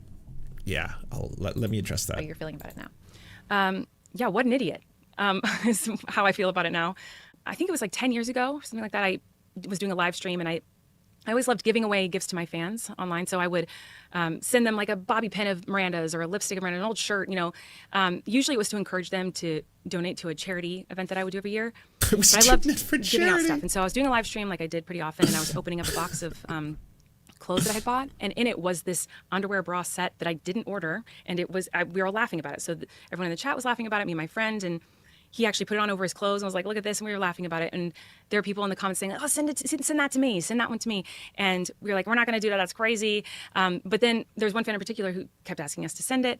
And I was like, obviously you can tell in the live, like I'm like hesitant about it, because there is a little bit of brains in there somewhere that was like, maybe not, because I hesitated. But then I was like, and I didn't send it. I didn't. But then it was just became an inside joke with the fandom, and everyone was like telling me to send it, and he kept asking for it. It was like months of this. And so finally I did, and it was very public and as a joke. And it was like a part of my brain was missing in action of like, hey, this is not a good idea. This looks bad. It wasn't a pair of my something that I sent to a young fan in an inappropriate way, but it was inappropriate. Like, why would what part of me thought like, everyone will know this is a silly. What a weird sentence. First off, I was doing it for charity. Okay, it doesn't matter what the reason was, but go on. And like, oh, well, yeah, you know, I was holding up the lingerie, and then the fans were like, send that to a minor. And I was like, I shouldn't do that because, you know, crime. And then afterwards, they were like, you really should. And I was like, oh, okay. And then I caved, and then I did it. And then afterwards, I was just like, why did I do that? And now looking back on it, it's probably, you know, it wasn't a good thing to do, but I would never do it again. I'll have you all know that. Joke in the fandom. Like that was, I wish I'd never done that. That was so inappropriate. And if he this is the clear thing. Like, she's an adult throughout all this. She's in her 30s, all right? Like, yeah, she plays a child character for Netflix, Nickelodeon, and YouTube and shit like that, but she's a grown-ass adult, And in every one of these situations, all the victims in these cases are people who, like, you should know better. You don't sit there being like, but it's what the fans wanted. I got the laughs on stage when I was, spreading the legs, and then they were eating the Cheetos out of my crotch, and everyone loved it. And looking back on it, it probably wasn't the most appropriate thing. But, I learned from that. I wouldn't do it again. It's made to feel uncomfortable because of that. Like, I feel terrible, and I'm so sorry, because that was not my intention with that. I thought it was like a silly inside joke with the whole fandom. It was all very public, and I thought it was a silly thing, and it was so stupid. It's also difficult, I think, in that specific situation when you feel like you're being given permission, if you will, because everyone is saying kind of the same thing. Everyone seems in on the joke. Everyone seems to understand it. Everyone is saying, send it. And then you have this person not dropping it after that, but continuing the conversation weeks after this has happened. I can see where you don't think about potential negative consequence because in that moment it feels pure. And you're not sending it in a sexual manner. No. It doesn't matter. But at the same time, like, it was my responsibility to know. Yeah. I shouldn't send this. This could look really bad. And this could make people uncomfortable. Yeah. Yes. That's where, even though it doesn't matter how many people were egging it on or asking for it or begging for it and thinking it was so funny and everyone, it seems like this joke, I should have taken a second and been like, maybe send a bobby pin. Yeah. This is not the thing to send to someone. This is not something a silver one or a black one?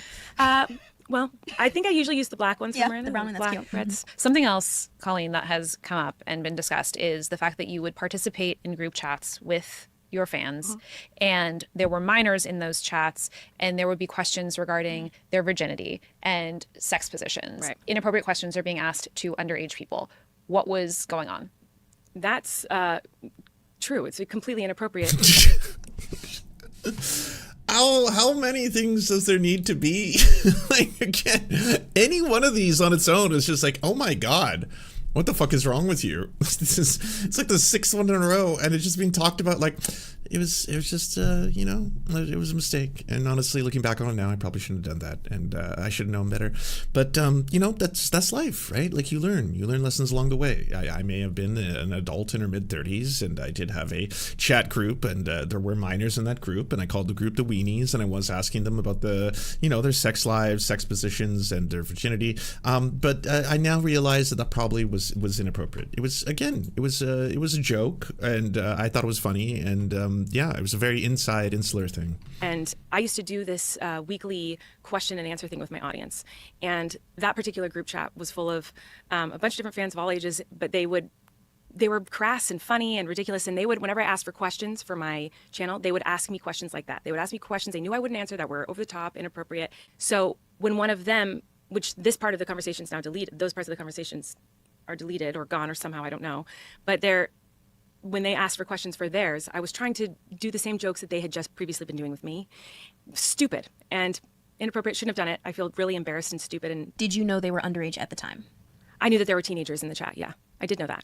And I also thought. So that's you. Like, she's straight up admitting to grooming there. It doesn't get much more textbook than that. Well, they all know I'm not serious. I don't want the answers to these questions. They all know that I'm just joking around, like they do this to me, and they know I'm not going to answer the questions. I know they don't want the answers. I thought like this was, it was clear between all of us that like I was joking. I didn't actually want this information from this person. I thought it was funny. I thought it was funny to ask a really absurd, crazy question. And there were a bunch of questions I asked. Those were just a few of the awful ones that I did. And I very much, I should have never done that. That was crazy of me. It wasn't in a grooming fashion. Absolutely not. It was. What is going on? Has there been like a paradigm shift where all of a sudden you have someone, again, like there's so much wrong with this. Like, she is in a position of power. She's an adult and these are children. She has a parasocial relationship with them. They're super fans of hers in these group chats. And she's asking them sexual questions like, are you a virgin? What's your favorite sex position? And apparently worse than that, as she just admitted. And then it's just like, but that wasn't in a grooming way. No. It just, again, they were supposed to be harmless jokes, and maybe I shouldn't have done it, but like it wasn't. I was not doing it in a sexual way. Like, Jesus Christ. In a stupid fashion. It was like I shouldn't. For the laugh? For the laugh. I thought it would make them laugh. I thought they'd be like, oh my God, I can't believe you said that. Ha ha ha. Like how they did with me often. They were very funny. That group chat of all these different guys. They were very funny, very dedicated, wonderful people. So you were being one of the kids. Yeah, right. And you had forgotten. Yeah, so right. You You were acting more like one of your kid viewers versus remembering that you were actually the adult in the chat. Exactly. Yeah. And that lends itself to... And that's not okay.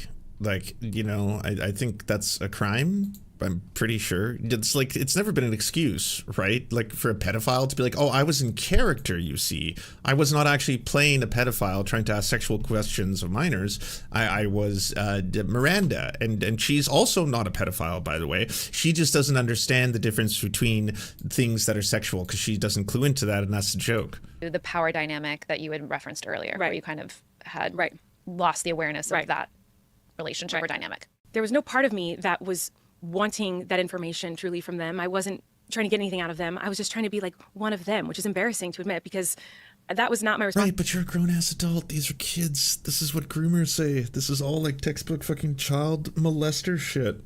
We're just like, oh, I just thought I was one of the kids and we were all just friends and we were all just asking each other silly questions. And it's like, no, you're the fucking 30-year-old in the room. Or at least you're supposed to be. I was trying to be silly like them and be their friend, when in reality I was the one who's supposed to be the responsible one. I was the adult there that should have never participated in that conversation and should have never joked with them about that kind of stuff. There's the power dynamic there, that parasocial relationship that I wasn't thinking about, which was irresponsible of me. Like, I should have been thinking about that, and I should have removed myself from that chat immediately when they were joking about things that were inappropriate. I shouldn't have ever participated in those conversations. And it was rare that I was in there talking to them, but that is one of the moments where I did interact, and I wish that I hadn't. Let's talk about JoJo for a second. So we know JoJo. You What know up, Jo? JoJo. You became friends with her when she was how old?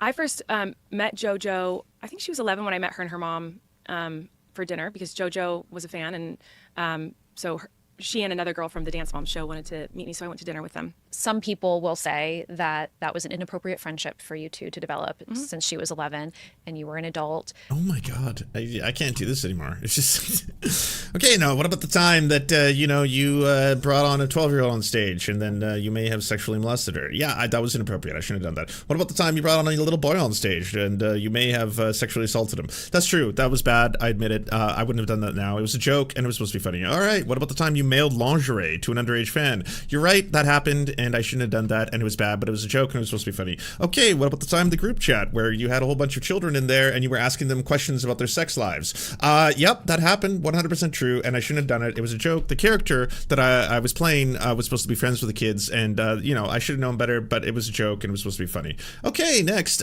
you being in an inappropriate relationship with an 11-year-old. Yep, that happened, and you're right, I shouldn't have had an inappropriate relationship with an 11. Like, thing after thing after thing.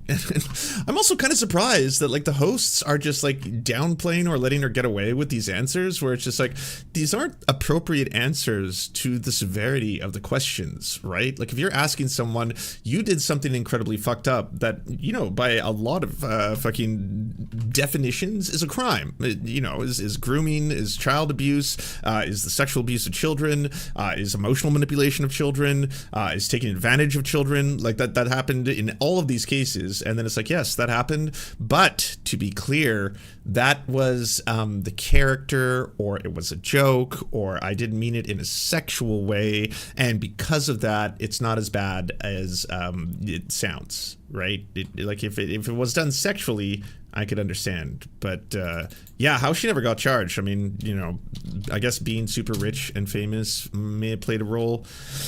I don't know if this is an example of white privilege and, that playing a role as well, or something else. I'll just see if Adam McIntyre responded to any of this, because he's actually one of the victims who's been really good at, or survivors, sorry, covering everything she's done. Colleen Ballinger will never apologize. Yeah, no shit. I think that's pretty obvious at this point.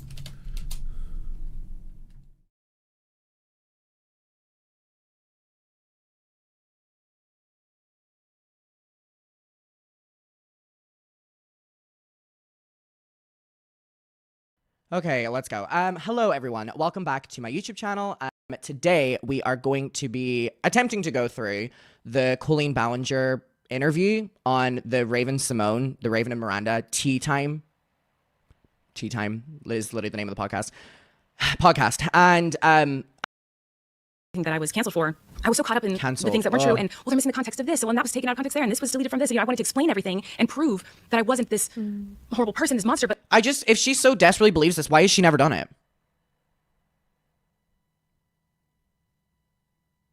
like in my response, I kind of proved I was kind of like dismissive. Yeah, dismissive. And so, I've learned to take a beat and try to hear what people are actually saying. Because yes, there's going to be all the noise. And even when you're just having a little tiff with your partner, they're going to say they're mad about things they're not really. And it's important to try to like sift through the crazy and get to like, what's the root here? Why is this person hurt? Yeah. And how can I help them to feel better? And how can I explain this in the right way to help them feel safe and okay when they're not feeling good? Well, that mindset definitely comes with maturity. That's something that we all have to learn. That's something that people aren't born Clearly showing a lot of that on this. with. That comes from trial and error. That comes from trauma. And that comes from a situation like what you have been through. Knowing that this lives online forever. How are you going to explain this to your children? That's part of the reason why I'm here. We go. I kind of was at the mindset for someone like I just don't want to talk about it. I'm extremely non-confrontational. And I'm very anxious, and I will do absolutely anything to avoid a confrontation or avoid someone being upset with me or That's not true. That's not true at all. Fault. It's not something I love about myself. It's something that gets me in trouble. And so I don't want to continue to bring up for people that they don't it might hurt them or I just feel like people have said how they feel about me, and I'm just gonna back away because that's what I think that people want at this point. It's kind of how I felt. You are coming. I'm just gonna back away at this point. She's the one bringing it up in the big year 2025. Back around to not say take me in again. No. But you're coming back around to say I know what I did. I know what I need to change. I'm changing. I'm sorry, Colleen Ballinger's actual apology video. Are we gonna get it in the last fucking 7 minutes? You don't have to love me. You don't have to like me. Right. But you recognize what happened, and that takes a lot of fucking courage. I don't think this is courageous at all. obviously wish I could go back and do everything differently in my reactions to this whole situation. I wish you could do it differently. I feel terrible that I made anyone feel anything other than happy and safe in our little community. Yeah, like to be honest, this whole thing felt like a PR stunt. And a really bad one. One of the worst ones I've ever seen. It would have been really different if, like, first off, you try and just get everything done at once and just be like, all right, so there's a lot, right? Not, we're going to break up each one of these different, potential crimes of abusing children one by one. Here they all are. Are they true? And every time it was like, yeah, that happened. Yep, that happened. Yeah, that happened. Yeah, that happened. And I'm like, how the fuck did you get away with all this? And then afterwards be like, I just thought it was funny. I thought it was a funny joke. And the parents laugh. So what am I to do? All right, speaking of Broadway, no mention of Trisha. No mention of sending Trisha's fucking nudes around. No mention of having watch parties of Trisha. All confirmed, by the way. No mention of Trisha in this. I was writing my next book, and I was in the middle of a big tour, and everything was one by one like plucked from me. Everything that I'd been working on and worked for decades, was gone, and it sucked. But like honestly, like what really struck me was the who am I without this validation from these people. So it took me a while to wake up and not. I can't believe this is what she's crying about, rather than anything. Yeah, and that's the other thing. I hate when fucking child molesters or people who have been accused of sexual assault, they start breaking down when they talk about them losing their fandom or them losing their fame, as if that's the thing that you should be really sad about or focus on. It's like I can't believe I'm not able to go to Nickelodeon, kids Nickelodeon Awards anymore, and I'm not at the Netflix premieres anymore, and I don't have all these movie contracts, and stuff was in the works with Disney, and now that's not going to happen anymore. And it's like everyone thinks of me as like a terrible person. And it's like, because you are a terrible person. Things without any you haven't said shit. Or ukulele. Or ukulele. God, fuck that ukulele. Can I say that word? Yes. You can say that word. Thank you so much, Colleen, for coming and Bullshit. I honestly don't have much to say. All I'm gonna say is the one time she mentioned me, she fucking lied on me with the lingerie thing. She mentioned Becky and said that she took it so seriously whenever it came to your attention. That's not true. You made fun of fucking Becky in your ukulele song. No mention of how your fucking predatory brother Trent utilized your fame to be inappropriate to fucking Oliver when Oliver was under fucking age. And no mention of Trisha Paytas and what you fucking did to her. Nothing else to say. And again, all you need to know is the only time she cried in this was whenever she was referring to losing a Broadway show and not being able to go on tour again. Despicable woman. I'm leaving it there. I'm done. Jesus. Well, yeah, fuck Colleen Ballinger. What a piece of shit. Man, it was a real day of coverage of all these fucking pedos, and just realizing it was just exhausting.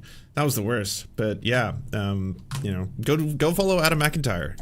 He's done a really good job of exposing a lot of these creeps on the internet for the monsters they are. Everybody, I'm gonna sign off for the day. Go hang out with Turb, because apparently Turb is doing a fundraiser. So go over there and fundraise and send some money and support him. If you're on the YouTubes, go to twitch.com/Turb, spelt with 3 R's, TIRRRRB. Really easy to find. He's an awesome content creator too that is well worth your time. And I'll look in. I don't know what the Trisha Paytas story is. I didn't even know about that, or her apparently having watching nude photo parties with kids. Like, Jesus Christ, she should be in jail. I mean, that's all there is to it. There shouldn't be a rehabilitation. How do you feel now? You're so brave. I can't believe that you're willing to take accountability for this when you took accountability for nothing. And honestly, like, you should be investigated by the police. Like, what the fuck are we doing here? Jesus. Anyways, I will see you all tomorrow. I love you. You're valid. Try to watch something more pleasant. Turbo will be more pleasant. He's doing a fundraiser. Those are always awesome. Anyways, yeah, I'll see you tomorrow. Bye, everybody.